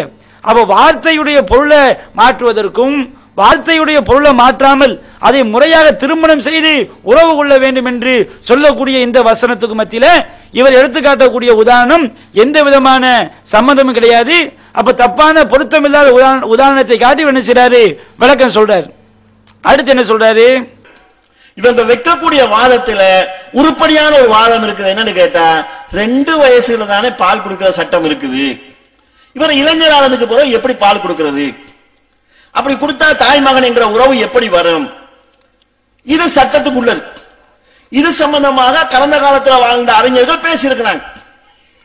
ரசூல் ஸல்லல்லாஹு அலைஹி வஸல்லம் மனைவிமார்களில் ஆயிஷா ரலியல்லாஹு அவர்கள் தவிர்ந்த ஏனைய மனைவிமார்கள் என்ன சொல்றாங்கன்னு சொன்னா, இது சாலிம் ரலியல்லாஹுடைய பிரச்சனைக்காக ரசூல் ஸல்லல்லாஹு அலைஹி வஸல்லம் கொடுத்த சிறப்பு சலுகை, அது அவங்களுக்கு மட்டும் உரியது. அப்படி ஒரு சட்டமா நீங்க எடுத்துட்டு போனாலும் பிரச்சனை ஏண்டா முன்மாதிரி இருக்குது. ஆயிஷா ரலியல்லாஹு என்ன சொல்றாங்கன்னு சொன்னா, சாலிம் ரலியல்லாஹுக்கு மட்டும் இல்ல, யார் யாரெல்லாம் சாலிம் ரலியல்லாஹுடைய வழியில இருக்கிறாங்களோ அவங்களுக்கெல்லாம் பொதுவானதுதான். இப்ப இன்றைக்கு ஒரு குடும்பம் இஸ்லாத்துக்கு வருது, இந்து மதத்துல இருந்து வராங்க, ஏற்கனவே ஒரு பிள்ளை எடுத்து தத்தெடுத்து வச்சிருக்காங்க. இப்ப அவங்க தாய் பிள்ளை உறவுகளோட பிள்ளைய விரட்டிட இயலாது. சரி நம்ம இப்படி ஒண்ணு செஞ்சுக்கலாம் அப்படி சொல்றாங்கன்னு சொன்னா பயன்படுத்திக் கொள்ளலாம் என்கிறதுக்கு ஆதாரமாக ஆயிஷா அவங்க இமாம் இப்னு தைமியா, இமாம் இப்னுல் கையும் போன்ற அறிஞர்கள் சொல்றாங்க. மற்றும் சில அறிஞர்கள் சொல்றாங்க இது ஆரம்பத்தில் இருந்துச்சு, இப்ப இல்ல, அந்த சட்டம் மன்சூக் மாற்றப்பட்ட சட்டங்கள். இதுல ஏதாவது ஒன்று எடுத்துட்டு போங்க, அது நமக்கு பிரச்சனை இல்லை. ஏன்னா இது அதுல இஹ்திலாஃப் இருக்குது, கருத்து வேறுபாடு இருக்குது, சஹாபாக்கள் காலத்திலிருந்து இருக்குது. இது அல்லாம இதை வச்சு குர்ஆனுக்கு முரண்படுறாங்க. இப்படி முரண்பாடு பார்க்கிறதாக இருந்தா வாழ முடியாது, மார்க்கவும் அப்படி சொல்லல. சரி, இப்ப பண்றான்னு சொன்னா நம்ம அதாவது 2 வருஷத்துக்கு முன்னாடி தானே பால்குடி சட்டம் ஏற்படும். சாலிம் பெரிய மனிதர்களோ, அவர் பெரிய மனுஷனுக்கு பால் கொடுத்தா எப்படி பால்குடி சட்டம் பால்குடி உறவு ஏற்படும் என்று நாம கேட்கிற கேள்விக்கு என்ன பதில் சொல்ல வர்றாருன்னா, ஆயிஷா ரலியல்லாஹு அன்ஹா சொன்னாங்களாம். எப்படி சொன்னாங்களாம், இது சாலிமுடைய நிலைமையில இருக்கிறாங்களா இல்லையா, அவங்களுக்கு மட்டும் உள்ளது, மற்றவங்களுக்கு இது சாலிமுடைய நிலைமையில யாரெல்லாம் இருக்கிறாங்களோ அவங்களுக்கெல்லாம் இது பொருந்தும் அப்படின்னு ஆயிஷா ரலியல்லாஹு அன்ஹா சொன்னதாக இந்த இஸ்மாயில் சலபி என்பவர் குழப்பி சொல்கிறார். ஆயிஷா ரலியல்லாஹு என்ன சொல்றாங்கன்னு சொன்னா, சாலிம் ரலியல்லாஹுக்கு மட்டும் இல்ல, யார் யாரெல்லாம் சாலிம் ரலியல்லாஹுடைய வழியில இருக்கிறாங்களோ அவங்களுக்கெல்லாம் பொதுவானதுதான். உண்மையிலேயே இவர் இந்த செய்தியை ஏற்றுக்கொள்ளக்கூடியவராக இருந்தால் ஆயிஷா ரலியல்லாஹு அன்ஹா எப்படி சொல்லவில்லை, சாலிமுடைய நிலைமை யாருக்கெல்லாம் இருக்குதோ அவங்களுக்கு மட்டும்தான் இந்த சட்டம் என்று ஆயிஷா ரலியல்லாஹு அன்ஹா சொல்லவில்லை. ஆயிஷா சொல்லி காட்டுறாங்க, யாரையெல்லாம் விரும்புறாங்களோ அவங்களையெல்லாம் செஞ்சாங்க, தங்களுடைய சகோதரி பனாத்தி அகவாத்தியா சகோதரி பிள்ளைங்கள்ட்ட போய் பாது குடிக்க சொன்னாங்க, மார்பகத்தில் வாய வச்சு. விரும்பின ஆளுக்கலாம். இவர் எப்படி ஆய்ந்து நியாயப்படுத்துறதுக்கு நம்ம கேட்டுருவோமா இல்லையா, உங்க மனைவிமார்களுக்கு நீங்க இப்படி செய்ய வைப்பீங்களா, அப்படி கேட்க தப்பிக்கிறதுக்கு என்ன பண்றாரு, ஆயிஷா ரலியல்லாஹு அன்ஹா என்ன சொன்னாங்க தெரியுமா, சாலிமுடைய நிலைமையில உள்ளவங்களுக்கெல்லாம் இதை சட்டம் சொன்னாங்க. ஹதீஸ்ல அப்படியா வருது, அபூதாவுதுல தெளிவா வருது, 1764 செய்தி வருது. ஆயிஷா ரலியல்லாஹு அன்ஹா தமுரு பனாத் அஹ்வாத்திகா வ பனாத் இஹ்வத்தியா, தன்னுடைய சகோதரருடைய பெண் மக்களையும் தன்னுடைய சகோதரருடைய பெண் மக்களையும் யுர்லின மன் அஹப்பத் ஆயிஷத்து யராஹா, ஆயிஷா ஆயிஷாவை யாரெல்லாம் பார்க்க வேண்டும் என்று விரும்புகிறார்களோ அவர்களை எல்லாம் தன்னுடைய சகோதரர் பிள்ளைகிட்ட அனுப்பி சகோதரி பிள்ளைகிட்ட அனுப்பி பால் குடிக்க வச்சாங்க. எதுகுல அலைஹா வைன்கான கபீரன் ஹம்சரலாத்தின் சும்மா எதுகுல அலைஹா, பெரிய மனுஷனா இருந்தாலும் சரி ஆயிஷா என்ன செய்வாங்க, யாரெல்லாம் ஆயிஷாட்ட வரணும்னு நினைக்கிறாங்களோ அவங்களை எல்லாம் சகோதரி பிள்ளைங்கள் பெண் மக்கள்கிட்ட சகோதரனுடைய பெண் மக்கள்கிட்ட அனுப்பி பால் குடிக்க வச்சாங்கன்னு இருக்குது. விரும்பின ஆளுக்கெல்லாம் செஞ்சாங்கன்னு இருக்குது. ஒரு மூமினுடைய தாயார் இப்படி சொல்லியிருக்க மாட்டாங்க. பாலுடைய உறவு என்பது 2 வயசுக்கு முன்னாடி தான் இருக்கணும், பசியினால் தான் பால் குடிக்க வேண்டும் என்று நபியுடைய சட்டத்தை அறிவித்த ஒரு மூமினுடைய தாயார் இப்படி செஞ்சிருக்க மாட்டாங்க நாங்க சொல்றோம். நீங்க என்ன செய்றீங்க? நியாயப்படுத்துறதுக்காண்டி உங்க மனைவிமாரை இப்படி செய்ய வைப்பீங்களா என்று நாங்கள் கேட்டு விடுவோம். அதெல்லாம் தப்பிக்க என்ன பண்றீங்க? சாலிமுடைய நிலைமை யாருக்கெல்லாம் இருக்குதோ அவங்களுக்கு தான் ஆயிஷா இப்படி சொன்னாங்க அப்படின்னு சொல்லி ஆயிஷா சொல்ல ஆயிஷா பொதுவாக்குனத நீங்க அவங்க நம்ம குறிப்பா சொன்ன மாதிரி இட்டு கட்டுறீங்க. ஆயிஷா மேல என்ன செய்றீங்க? இட்டு கட்டி சொல்லி காட்டுறீங்க. அடுத்து இவர் உதாரணம் சொல்றாங்க. என்ன உதாரணம்? ஒரு குடும்பம் இந்துவா இருக்கிறாங்க. இந்துவா இருக்கும்போது ஒரு ஆளை ஒரு குழந்தை எடுத்து வளர்க்குறாங்க. இஸ்லாத்துக்கு வந்த பிறகு அந்த பிள்ளைய விரட்ட முடியுமா? அப்ப என்ன செய்யணும்? சாலிம் மாதிரி சாலிமுக்கு எப்படி பாதுகாட்டு செஞ்சாங்களோ அந்த மாதிரி பாதுகாட்டை வச்சு கறந்து கொடுத்து தாய் பிள்ளை ஆக்கிடலாங்கிறாங்க. முதல்ல நம்ம கேட்கிறோம், கறந்து கொடுத்தாங்கிற அர்த்தம் கிடையாது. 2வது விஷயம் என்ன விஷயம்? இஸ்லாத்துல ஒரு சட்டம் கூடாதுன்னு சொன்னா அதை இந்த மாதிரி நியாயப்படுது, அதை தவிர்க்க தான் செய்யணும். சட்டத்தில் தந்திரம் பண்ணக்கூடாது. உதாரணமா கேட்கிறோம், இஸ்லாத்துல அக்கா மகளை கல்யாணம் பண்ணக்கூடாது. ஒரு ஆள் இந்துவா இருக்கும்போது அக்கா மகளை கல்யாணம் பண்ணி பிள்ளையெல்லாம் பெத்துட்டாரு. இப்ப இஸ்லாத்துக்கு வர்றாரு. அப்ப இதே மாதிரி நீங்க சட்டம் சொல்லுவீங்களா? அக்கா மகளை அவர் பிள்ளையெல்லாம் பெத்தாச்சே, அங்க நிறைய தாய் இருந்தா தானே பிள்ளைகளை கவனிக்க முடியும், அக்கா மகளோட சேர்ந்து வாழலாம், இப்படி சொல்ல முடியுமா? அட இஸ்லாத்துக்கு ஒருத்தர் வர்றான்னு சொன்னா அவனுக்காண்டி அல்லாஹ் போட சட்டத்தை எப்படி மாற்ற முடியும்? அப்ப நீங்க இந்த மாதிரி இஸ்லாத்துக்கு வர்றவங்களுக்கான சட்டம் என்று சொல்வதும் தவறான ஒரு வாதம். அல்லாஹ் ஒரு சட்டத்தை போட்டு விட்டால் அது அந்த சட்டத்துக்கு பிறகு யாரெல்லாம் வர்றாங்களோ அவங்க எல்லோரும் அந்த சட்டத்தை பேணி நடக்கத்தான் வேணும். இந்த மாதிரி விதிவிலக்கு இஸ்லாம் என்ன செய்யாது, கொடுக்காது. அடுத்து என்ன சொல்றாங்க? அதாவது சில சஹாபி ரசூலுல்லாஹ்வுடைய மனைவிமார்கள் இந்த சட்டம் ஆயிஷாவுடைய சாலிமுக்கு மட்டும்தான், மற்றவங்களுக்கு கிடையாதுன்னு சொன்னாங்களாம். இது ஹதீஸ் எடுக்கிற சட்டமா? ரசூல் ஸல்லல்லாஹு அலைஹி வஸல்லம் இந்த சாலிமுக்கு மட்டும்தான் சொன்னாங்கன்னு சொல்லி இருந்தா அதற்கு தெளிவான ஒரு ஆதாரத்தை காட்ட வேண்டும். ஒரு ஆள் என்ன செய்யறாரு? ஒரு ஆட்டை அறுக்கிறாரு குர்பானிக்காண்டி. இந்த செய்தி புகாரில் 5560வது செய்தியா பதிவு செய்யப்படுது. ஜதகாத் நிலையில ஆட்டை அறுக்கிறான். அப்ப நபியான தெளிவா சொல்றாங்க, இது உனக்கு பிறகு வேற யாருக்கும் கூடாது, ஒருவருக்கு மட்டும் உள்ள சட்டம்னா நபிகள் நாயகம் அதை தெளிவுபடுத்திடுவாங்க. இந்த சட்டத்தை ரசூல் ஸல்லல்லாஹு அலைஹி வஸல்லம் சாலிமுக்கு மட்டும் உள்ளேன்னு சொன்னாங்களா? அப்ப ரசூலுல்லாஹ் சொல்லாம இருக்கும்போது நபிகள் நாயகத்துடைய மனைவிமார்கள் சாலிமுக்கு மட்டும் உள்ளேன்னு சொன்னாங்க என்று அனுமானமாக சொன்னது. அவங்க சாலிமுக்கு மட்டும் உள்ளதான் சொல்லல, சாலிமுக்கு மட்டும் உள்ளதாக இருக்கலாம் அப்படிதான் சொல்றாங்க. அவங்க அனுமானமா சொன்னத இவன் என்ன செய்யறாரு? தன்னுடைய அசத்திய கருத்தை நியாயப்படுத்தணுங்கிறதுக்காண்டி ரசூலுல்லாஹ்வுடைய மனைவிமார்கள் சாலிமுக்கு மட்டும் உள்ளதான் சொன்னாங்க என்ன செய்யறாரு? திரித்து பதில் சொல்கிறார். இவர் சொல்லக்கூடிய எந்த ஒரு கருத்துமே அந்த ஹதீஸ்ல இருந்து விளங்கி அதுல உள்ள மாதிரி சொல்லக்கூடிய விஷயம் கிடையாது. ஆயிஷா சொன்னது விரும்பியவங்களாம் வர சொன்னாங்கன்னு இருக்குது. அப்ப இவங்க விரும்பியவங்களாம் வர சொல்லுவாங்களா? இந்த சட்டத்தை வச்சு யாரை விரும்பினாலும் சவுதியில ஒரு ஆள் ஃபத்வா கொடுத்தாரா இல்லையா? யாரெல்லாம் டிரைவிங் பண்ண பெண்கள் டிரைவர்கள் என்ன செய்யணும்? ஒரு பெண்கள் எந்த எஜமானி வீட்டில் உள்ள பெண்கள்கிட்ட அவங்கள்ட்ட பால் குடிச்சிட்டு பிள்ளையாய் டிரைவிங் பண்ணலாம்னு சொன்னாங்க. உண்மையிலே இவங்க சட்டத்தை சொல்லணும். என்ற செய்தியில் எப்படி வருது? ஆயிஷா விரும்பினவங்களை தான் வர சொன்னாங்கன்னு இருக்குது. அப்ப இவங்க உண்மை நியாயவாதியா இருந்தா, இந்த செய்தியை நபிகள் நாயகம் சொன்னார்கள் என்று நம்பக்கூடியவங்களா இருந்தா, யாரெல்லாம் விரும்புறாங்களோ அவங்க எல்லாரும் என்ன செய்யலாம்? மார்பகத்தில் பால் குடிச்சு பாலுடைய குழந்தையாக்கலாம். அப்படித்தான் இவங்க சட்டம் சொல்லணும். இவங்க மனசை ஏக்கல. அது எப்படி ஆயிஷா விரும்பினவங்க சொன்னாங்கன்னு இருக்குது? இது சொன்னா சிக்கலாயிருமே, நம்மளை பார்த்து கேள்வி கேட்டுருவாங்களே. அதுக்கு என்ன பண்றாங்க இவங்க? என்ன பண்றாங்க சொன்னா சாலிம் மாதிரி நிலையில உள்ளவங்களை தான் ஆயிஷா சொன்னாங்கன்னு சொல்லி ஆயிஷா மேல இட்டு கட்டுறாங்க. நபிகள் நாயகத்துடைய மனைவிமார்கள் இது சாலிமுக்கு மட்டும் உரியதாக இருக்கலாம் அவங்க சந்தேகமா சொல்றாங்க. இவர் என்ன பண்றாரு? ரசூலுல்லாஹ்வுடைய மனைவிமார்கள் சாலிமுக்கு தான் சொன்னாங்கன்னு சொல்லி இட்டு கட்டுறாரு. அப்ப இந்த மாதிரி பல பொய்களை சொல்லித்தான் நியாயப்படுத்த முடியதே தவிர இதுல உருப்படியான எந்த ஒரு வாதத்தையும் என்ன செய்யல, எடுத்து வைக்கல. அடுத்து என்ன சொல்றாரு பாருங்க. அல்லாஹ் தஆலா சொல்றான், ஹுர்ரிமத் அலைக்குமுல் மைத்தா, இறந்தவைகள் உங்களுக்கு ஹராம். ஹதீஸ்ல வருகிறது, கடல்வாழ் நீர்வாழ் உயிரினங்கள் செத்தாலும் ஹலால்னு வருது. இப்ப இறந்தவை ஹராம் என்று குர்ஆன் சொல்லுது, ஹதீஸ் சொல்லுது தண்ணீர வாழக்கூடிய உயிரினம் செத்தால் ஹலால்னு சொல்லுது. ரெண்டும் முரணாகுது. மையத்துனா எல்லாம் மையத்து தானே, தண்ணீர வாழ்றது செத்தா மையத்து இல்லையா? ஏற்றுக்கொள்ள முடியாது என்று சொல்லி சொன்னா இது மார்க்கத்தை அணுகிற முறையா இருக்குமா? அல்லாஹ் குர்ஆன்ல சொல்லி காட்டுறான், ஹுர்ரிமத் அலைக்குமுல் மைத்தத், செத்தவைகள் வந்து உங்களுக்கு ஹராமாக்கப்பட்டிருக்குன்னு அல்லாஹ் சொல்றான். ஹதீஸ்ல என்ன வருது? நமக்கு கடல்ல உள்ள தானாக செத்தவைகள் ஹலாலாக்கப்பட்டிருக்குன்னு சொல்லி வருது. இப்ப இவர் கேட்கிறாரு, குரான்ல தானாக செத்ததுனா ஹராம்னு சொல்லி வருது.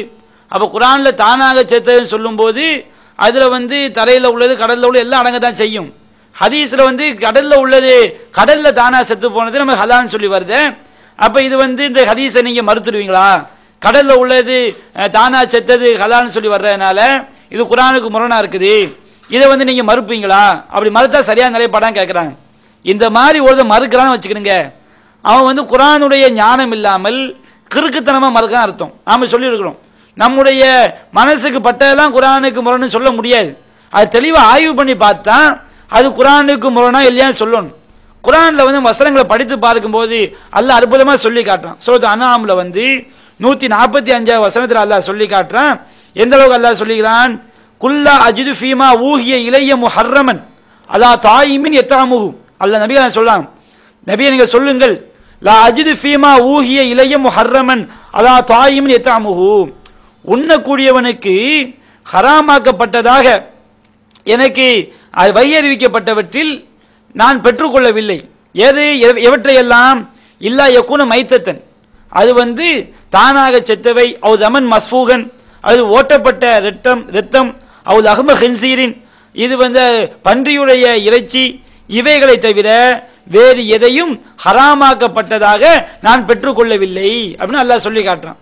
நபிகள் நாயகம் ஸல்லல்லாஹு அலைஹி வஸல்லம் அவங்களுக்கு ஆரம்பத்தில் இது மட்டும்தான் ஹராமாக்கப்படுது. இன்னும் சில வசனங்கள்ல ஹுர்ரிமத் அலைக்குமுல் மைத்தத்து வத்தமு வலஹ்முல் ஹின்சீர் வமா உஹில்ல பிஹி லிகைரில்லாஹ், உங்களுக்கு தானாக செத்தது, இரத்தம், பன்றி இறைச்சி, அல்லாஹ் அல்லாதவைகளுக்கு அறுக்கப்பட்டவை, இது ஹராமாக்கப்படும் சொல்லப்படுது. நபிகள் நாயகம் ஸல்லல்லாஹு அலைஹி வஸல்லம் அவங்களுக்கு ஆரம்ப காலகட்டத்தில் இது மட்டும்தான் ஹராமாக்கப்படுது. அதை ரசூல் சொல்லி காட்டுறாங்க, எனக்கு வகையாக அறிவிக்கப்பட்டவற்றில் இதுவரைக்கும் அறிவிக்கப்பட்டதுல இதை தவிர வேறு எதுவும் எனக்கு என்ன செய்யவில்லை, ஹராமாக்கப்படவில்லை. அப்ப இது ஆரம்ப நேரத்தில் இது மட்டும் ஹராமாக்கப்பட்டிருக்கும் போது ஒருத்தன் தானா செத்ததை தின்னான்னு வச்சுக்கிடுங்க, அது ஹராம் தான். அல்லாஹ் மைத்தத்தெல்லாம் ஹராம்னு அல்லாஹ் சொல்றானே. இப்ப கடல்ல தானா செத்து போனதை ஒருத்தன் திங்கிறான்னு சொன்னா அது கடல்ல உள்ளது செத்தாலும் தரையில உள்ளது தானா செத்ததை தின்னாலும் அது ஹராம் தான். அது என்ன கிடையாது, அந்த நேரத்தை ஹராமாக தான் பட்டிருக்கு. அதே நேரத்தில் அந்த நேரத்தில் இந்த 4 விஷயங்கள் ஹராமாக்கப்படுது பாருங்க. இந்த நேரத்தில் இந்த 4ல இல்லாத வேற எதை தின்னாலும் என்ன கிடையாது, ஹராம் கிடையாது. இப்ப இந்த வசனம் இறக்கப்பட்ட இந்த காலகட்டத்தில் ஒரு மயிலை பிடிச்சி அறுத்து திங்கன்னா வச்சுக்கிடுங்க, இந்த 4ல மயில் ஹராம்னு வருதா? மயில் என்ன 4ல ஹராம்னு வரல, அவன் மேல குற்றம் கிடையாது. இது மதுவுக்கு மாதிரி உள்ள ஒரு சட்டம். ஆரம்பத்தில் எப்படி செய்யப்படுது, மதுவுல உள்ள நன்மையை விட தீமை அதிகம் சொல்லி வருது. அப்ப இப்போ இந்த காலகட்ட இந்த வசனம் இறங்கக்கூடிய காலகட்டத்தில் ஒருத மதுவை குடிக்கிறான்னு சொன்னா அவன் மேல தப்பு கிடையாது. அடுத்து அல்லாஹ் சொல்லி காட்டுறான், லா தக்ரபு ஸலாத்தி வஅன்தும் சுக்காரா, நீங்க போதையா இருக்கும்போது தொழுகைக்கு வராதீங்க அல்லாஹ் சொல்றான். இந்த சட்டம் இறக்கப்பட்ட காலகட்டத்தில் ஒருத்தன் தொழுகை அல்லாத நேரத்தில் மதுவை குடிக்கிறான்னு வச்சுக்கிறீங்க, அது அவன் மேல தப்பு கிடையாது. அடுத்த அல்லாஹ் என்ன செய்யறான், மதுவை முழுமையாக தடை செய்கிறான். மது முழுமையாக தடை செய்யப்பட்ட பிறகு ஒருத்தன் மதுவை குடிக்கிறான்னு சொன்னா அப்ப அது ஹராமான செய்யும் ஆகும். அது மாதிரி இந்த ஹராமாக்கப்பட்ட விஷயங்கள் இருக்கு பாருங்க. ஆரம்பத்தில் அல்லாஹ் இந்த 4 மட்டும்தான் ஹராமாக்குறான்.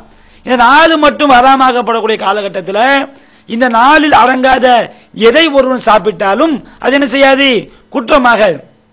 அதுக்கு பிறகு அல்லாஹ் என்ன பண்றான்னு சொன்னா இந்த ஹலால் ஹராம் ஆக்கக்கூடிய அதிகாரத்தை அல்லாஹ்வுடைய அனுமதியின் பிரகாரம் நபிகள் நாயகத்துக்கும் அல்லாஹ் என்ன செய்யறான், கொடுக்கறான்.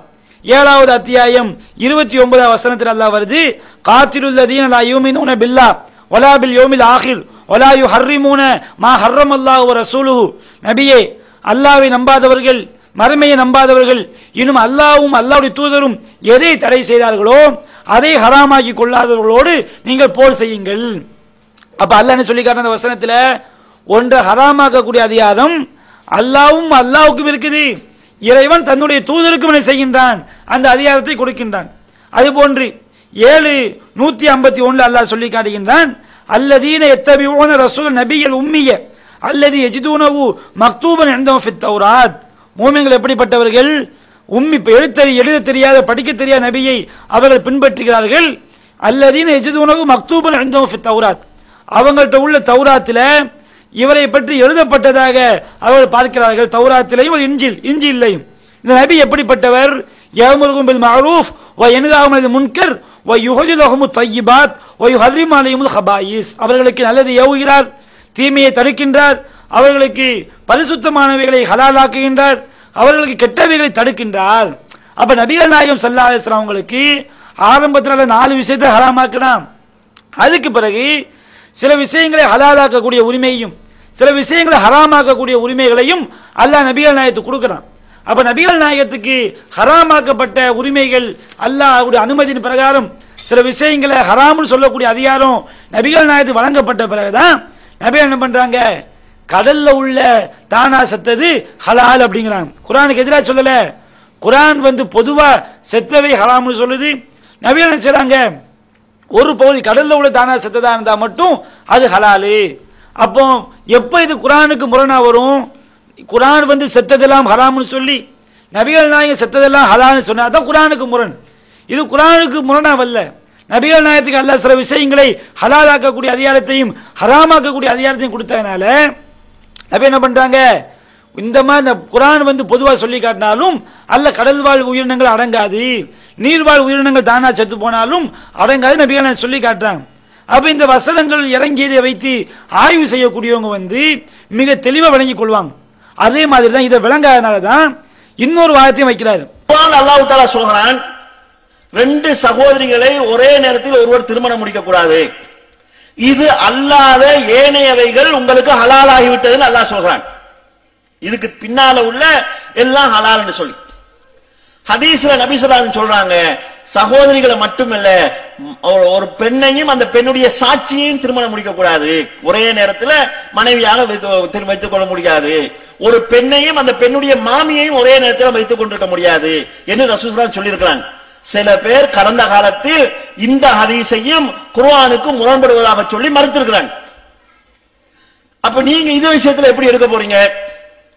குர்ஆன்ல அல்லாஹ் சொல்றான், 2 சகோதரிகளை ஒரே நேரத்தில் செய்யக்கூடாது, திருமணம் முடிக்க கூடாது என்று அல்லாஹ் சொல்லிவிட்டு வ உஹில்ல லக்கும் மா வரா தாலிக்கும் அன் தப்தகு பி அம்வாலிக்கும், இந்த அல்லாஹ் இதெல்லாம் சொல்றானோ நிசாவுல 23வது வசனத்தை எதையெல்லாம் சொல்றானோ 23 24 இது தவிர வேற அனைத்தும் உங்களுக்கு ஹலாலாக்கப்பட்டு விட்டது அப்படின்னு அல்லாஹ் சொல்றான். ஆரம்பத்தில் அல்லாஹ் எதையெல்லாம் சொல்றானோ அதை தவிர மற்ற எல்லாமே ஹலால் தான். அதுக்கு பிறகு நபிகள் நாயகம் ஸல்லல்லாஹு அலைஹி வஸல்லம் அவர்களுக்கு அல்லாஹ் சில விஷயங்களை அல்லாஹ்வுடைய அனுமதியின் பேரில் ஹலாலாக்கக்கூடிய அதிகாரத்தையும் ஹராமாக்கக்கூடிய அதிகாரத்தையும் அல்லாஹ் கொடுத்த பிறகு நபிகள் நாயகம் ஸல்லல்லாஹு அலைஹி வஸல்லம் செய்றாங்க, அவங்க ஹதீஸ்கள்ல வருது, ஒரு பெண்ணையும் அவளுடைய தந்தை உடன் சகோதரியும் கல்யாணம் முடிக்க கூடாது, ஒரே நேரத்தில் ஒரு பெண்ணையும் அவங்க தாய் உடன் சகோதரியும் செய்யக்கூடாது, ஒரே நேரத்தில் கல்யாணம் முடிக்க கூடாது என்பது நபிகள் நாயகம் செய்றாங்க, சொல்லி காட்டுறாங்க. இது குர்ஆனுக்கு முரணா கிடையாது. குர்ஆனுக்கு முரணா எப்படி? குர்ஆன்ல ஒரே நேரத்தில் 2 சகோதரிய கல்யாணம் முடிக்க கூடாதுன்னு அல்லாஹ் சொல்லி நபிகள் நாயகம் ஹதீஸ்ல ஒரே நேரத்தில் 2 சகோதரிய கல்யாணம் முடிக்கலாம் அப்படி சொன்னாதான் குர்ஆனுக்கு முரண். இது குர்ஆனுக்கு முரணே கிடையாது. அல்லாஹ் தான் சில விஷயங்களை ஹராமாக்கக்கூடிய அதிகாரத்தையும் சில விஷயத்தை ஹலாலாக்கக்கூடிய அதிகாரத்தை ரசூலுல்லாஹ் கொடுத்திருக்கிறானே. அப்ப ஆரம்பத்தில் அல்லாஹ் இந்த வசனத்தை இறக்கி வைக்கும் போது ஒரு பெண்ணையும் அவங்களுடைய தாயினுடைய சகோதரியும் கல்யாணம் முடிச்சா தப்பு கிடையாது. அல்லாஹ் இந்த வசனத்தை இறக்கி வைக்கும் போது சூரத்து நிசாவுல 23 24 அந்த வசனத்தை மட்டும் அல்லாஹ் இறக்கி வைக்கும் போது ஒரு பெண்ணையும் அவங்களுடைய தந்தையும் சகோதரியும் கல்யாணம் முடிச்சா தப்பு கிடையாது. அல்லாஹ் நபிகள் நாயகத்துக்கு இந்த அல்லாஹ்வுடைய அனுமதியின் பிரகாரம் சில விஷயங்களை ஹராமாக்கக்கூடிய அதிகாரத்தை அல்லாஹ் கொடுத்த பிறகு நபிகள் நினைச்சாங்க அல்லாஹ்வுடைய அனுமதியின் பிரகாரம் இந்த ஹராமாக்குறாங்க. அப்ப நபிகள் நாயகம் ஹராமாக்கின பிறகு அதை நாம திருமணம் செய்வது என்னது? அது தவறாகிவிடும். அப்ப இது குர்ஆனுக்கு என்ன கிடையாது, எந்த விதத்திலையும் முரண் கிடையாது. முரண் என்று சொல்பவன் அந்த குர்ஆனுடைய வசனங்களை பற்றிய ஞானம் இல்லாம சொல்றான், கிறுக்குத்தனமா சொல்றான். இஸ்மாயில் சலீம் அந்த மாதிரி சொன்னா நாம் என்ன சொல்லுவோம்? இது கிறுக்குத்தனமான வாதம், குர்ஆனுடைய ஞானம் இல்லாமல் சொல்லக்கூடிய வாதம். இந்த மாதிரி யாரு கேட்டாலும் சரி, கிறிஸ்தவங்க கேட்டாலும் சரி, குர்ஆனை எதிர்க்கக்கூடிய யாரு கேட்டாலும் அவங்களுடைய முதுகெலும்பை முறிக்கக்கூடிய வகையில தெளிவான பதில் நாம் என்ன செய்வோம்? எடுத்து வைப்போம். அப்ப இந்த மாதிரி கிறுக்குத்தனமான கேள்விகளை வைத்து என்ன செய்ய முடியாது, குர்ஆனுக்கு எது தெளிவா முரண்படுகிறதோ அந்த மாதிரி செய்திகளை நபிகள் நாயகம் சொன்னாலும் செய்ய முடியாது, முடிவெடுக்க முடியாது. இதுதான் சத்தியம் என்று நமக்கு என்ன செய்கிறது, மிக தெளிவாக விளங்குகிறது. அன்பிற்குரிய சகோதரர்களே, இந்த உலகத்தில் அனைவரும் ஏற்றுக்கொண்ட விஷயம் என்னவென்று சொன்னால், முரண்பாடாக இரண்டு விஷயங்கள் வரும் என்று சொன்னால் இரண்டுமே சரி என்று யாருமே வாதிட முடியாது. முரண்பாடாக ரெண்டு விஷயங்கள் வருது, ஒன்று வந்தான்னு சொல்லுது, ஒன்று வரலன்னு சொல்லுது, இதுவும் சரிதான் அதுவும் சரிதான் சொல்லி உலகத்தில் என்ன செய்ய மாட்டாங்க, யாருமே வாதிக்க மாட்டாங்க. ரெண்டுல ஏதாவது ஒன்று பொய்யாகத்தான் இருக்கும். அப்ப இரண்டு முரண்பாடுகளையும் ஏற்றுக்கொள்வது என்பது அது எந்த ஒரு மூளை உள்ள ஒருவரும் சொல்லக்கூடிய விஷயமா இருக்காது. அப்ப திருமறை குர்ஆனுக்கு எதிராக முரண்பாடாக ஒரு செய்தி வரும் என்று சொன்னால் அல்ல ஏதாவது ஒரு செய்தி தவறாகத்தான் இருக்க முடியும், பொய்யாகத்தான் இருக்க முடியும். அப்போ நம்ம திருமறை குர்ஆன் அதனுடைய நம்பகத்தன்மையில எந்த விதமான சந்தேகமும் கிடையாது. அப்போ திருமறை குர்ஆனுக்கு எதிராக ஒரு செய்தி வரும் என்று சொன்னால் அது நபிகள் நாயகம் சொல்லி இருக்க முடியாது, அது சரியாக இருக்க முடியாது என்பதுதான் சரியான கருத்தாக இருக்க முடியும். இந்த அடிப்படையில் தான் திருமறை குர்ஆனுக்கு எதிராக வரக்கூடிய செய்திகளை நாம் நபிகள் நாயகம் சொன்னதாக முடிவெடுக்க கூடாது என்று நாம் சொல்லி காட்டுறோம். இதுதான் சின்ன பிள்ளைங்க கூட விளங்கி கொள்ளக்கூடிய ஒரு விஷயம். வந்தான்னு சொல்றதும் வரலன்னு சொல்ற ரெண்டு எப்படி சரியா இருக்க முடியும், தந்தாங்கிறதும் தரலங்கிறது சரியா இருக்க முடியுமா? அப்ப ஏதாவது ஒன்றுதான் செய்ய முடியும், சரியாக இருக்க முடியும். அப்ப குர்ஆனுக்கு முரணாக வந்தால் அது முரண்படக்கூடிய செய்தி, அதை வியாக்கியானம் கொடுத்து ஏற்றுக்கொள்ளலாம் என்று சொன்னால் வியாக்கியானம் கொடுப்பது அது பொருத்தமா இருக்கணும், பொருத்தமான வியாக்கியானமா தான் கொடுக்க வேணும். நான் என் மனசுக்கு எதை வியாக்கியானம் சொல்லிப்படுதோ, என் மனதுக்கு எது சரின்னு சொல்லிப்படுதோ அந்த வியாக்கியானத்தை நான் கொடுப்பேன்னு சொன்னா இது அந்த செய்தி நபிகள் நாயகம் சொன்னதை ஏற்றுக்கொள்வது கிடையாது. மனசுக்கு படக்கூடிய வியாக்கியானத்தை கொடுக்கிறதும் நபிகள் நாயகம் சொன்னதை மறுத்து மனோ இச்சை கடவுளாக்குறது தான். அப்ப இந்த மாதிரி நபிகள் நாயகம் ஸல்லல்லாஹு அலைஹி வஸல்லம் அவங்களுடைய குர்ஆனுக்கு முரண்பட்டு நபிகள் நாயகம் சொன்னதாக வந்துச்சுன்னு சொன்னா அதுக்கு வியாக்கியானங்கிற பேர்ல ஏதாவது ஒன்று சொல்லி ஏற்றுக்கொள்ளலாம் என்று வந்தால் அது பொருத்தமில்லாத வியாக்கியானமாக இருந்தால் அது நம்முடைய மனோ இச்சையை கடவுளாக்கக்கூடிய ஒரு நிலைமைக்கு நம்மளை கொண்டு போய் தள்ளிடும். குர்ஆன் ஆயத்தை அல்லது முரண்பாட்டுடன் செய்தியை ஏற்றுக்கொண்டோம் என்று சொன்னால் குர்ஆன் ஆயத்தை பொய்யென கருதக்கூடிய ஒரு பெரும்பாவத்தில் நம்மை கொண்டு போய் தள்ளிவிடும். இதன் காரணமாகத்தான் நாம் நபிகள் நாயகம் சொன்னதாக வரக்கூடிய ஒரு செய்தி குர்ஆனுக்கு முரணாக இருக்கும் என்றால், அது நபிகள் நாயகத்தின் நல்ல பண்புகளை இழிவுபடுத்தக்கூடிய மாதிரி இருக்கும் என்று சொன்னால் அந்த செய்தியை நபிகள் நாயகம் சொல்லவில்லை என்றுதான் நம்ம என்ன செய்யணும், முடிவெடுக்க வேணும். இப்படிதான் ஏராளமான நல்லறிஞர்கள் என்ன செஞ்சிருக்காங்க, செயல்பட்டு இருக்கின்றார்கள். அதற்கு ஏராளமான சான்றுகள் நாம் என்ன செய்திருக்கின்றோம், உங்களுக்கு மத்தியிலே முன்னெடுத்து வைத்திருக்கின்றோம். நபிகள் நாயகம் சொன்னாங்க, அதாவது என் மீது பொய் சொல்வது வேறு யார் மீதும் பொய் சொல்வது போன்று கிடையாது. ஒமன் கதபாலய முத்த அம்மிதன் ஃபலைத பௌவ மக்காதவு மினன்னார், என் மீது எவன் வேண்டுமென்றே பொய் சொல்கிறானோ அவன் தன்னுடைய தங்குமிடத்தை நரகமாக்கி கொள்ளட்டும் அப்படி சொல்லி காட்டுறாங்க. அப்ப குர்ஆனுக்கு எதிராக வரும் சொல்லும் போது, எதிராக வருகிறது தெளிவாக தெரியும் போது அது நபிகள் நாயகம் தான் சொன்னாங்க, நல்லவன் சொல்லிட்டான் அப்படிங்கிற நம்பிக்கையில குர்ஆனுக்கு எதிராக உள்ளத அல்லாஹ்க்கு எதிராக உள்ளத நாம நபிகள் நாயகம் சொன்னாங்க நம்ம முடிவெடுத்தோம்னு சொன்னா அது நாம நபிகள் நாயகத்தின் மீது இட்டு கட்டிய பாவத்தை செய்தவர்களாக ஆகிவிடுவோம். இது நாளைக்கு நம்ம நரகத்தில் கொண்டு போய் சேர்த்து விடும். இதன் காரணமாகத்தான் நாம குர்ஆனுக்கு முரணாக ஒரு செய்தி வரும் என்று சொன்னால் அதை ஏற்றுக்கொள்ள கூடாது அப்படின்னு நம்ம சொல்லி காட்டுறோம். நாளைக்கு அல்லாஹ்ட்ட போய் அல்லாஹ் கேட்கும் போது ஏன்பா நீ இந்த செய்தியை ஏற்றுக்கொள்ளவில்லை, நம்ம தெளிவா சொல்லலாம், யா அல்லாஹ் இது உன்னுடைய வசனத்துக்கு எதிராக நிக்குது, யா அல்லாஹ் உனக்கு எதிராக நிக்கிறதுனால உன்னுடைய இறை தூதர் சொல்லி இருக்க மாட்டாங்க, உன்னுடைய இறை தூதர் உனக்கு எதிராக பேசி இருக்க மாட்டார்கள். அதனால இது நபிகள் நாயகம் எங்கள் டைரக்டா சொல்லல, பல அறிவிப்பாளர் மூலமா வந்தா தான் நாங்கள் நபிகள் நாயகம் சொன்னாங்க ஏத்துக்கிட்டோம். அப்ப அந்த அறிவிப்பாளர் நல்லவங்களா இருக்கணும், உன்னுடைய வார்த்தைக்கு எதிராக எல்லாம் இருக்கும் போது உன்னுடைய நபி சொன்னது ஆகும். இது நம்பகமானவங்க சொல்லி இருந்தாலும் உன்னுடைய வார்த்தைக்கு எதிராக இருப்பதனால உன்னுடைய நபி இப்படி சொல்லி இருக்க மாட்டா நாங்கள் என்ன செஞ்சோம், முடிவெடுத்தோம் என்று சொன்னால் கண்டிப்பாக இறைவன் இந்த காரணத்தை ஏற்றுக்கொள்ளதான் செய்வான். இப்படிதான் நபிகள் நாயகம் என்ன செய்றாங்க, நமக்கு சொல்லி காட்டாங்க. நபிகள் நாயகம் சொன்னதாக வரக்கூடிய எல்லா செய்தியுமே நபிகள் நாயகம் சொன்னதா ஆகிவிடாது.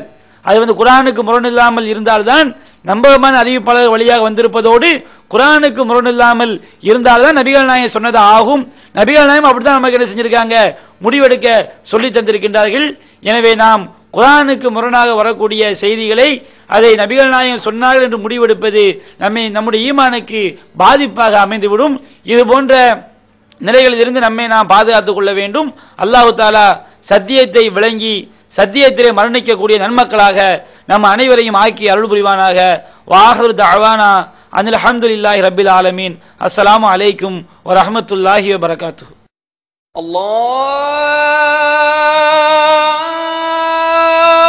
அல்லாஹு அக்பர். அல்லாஹ்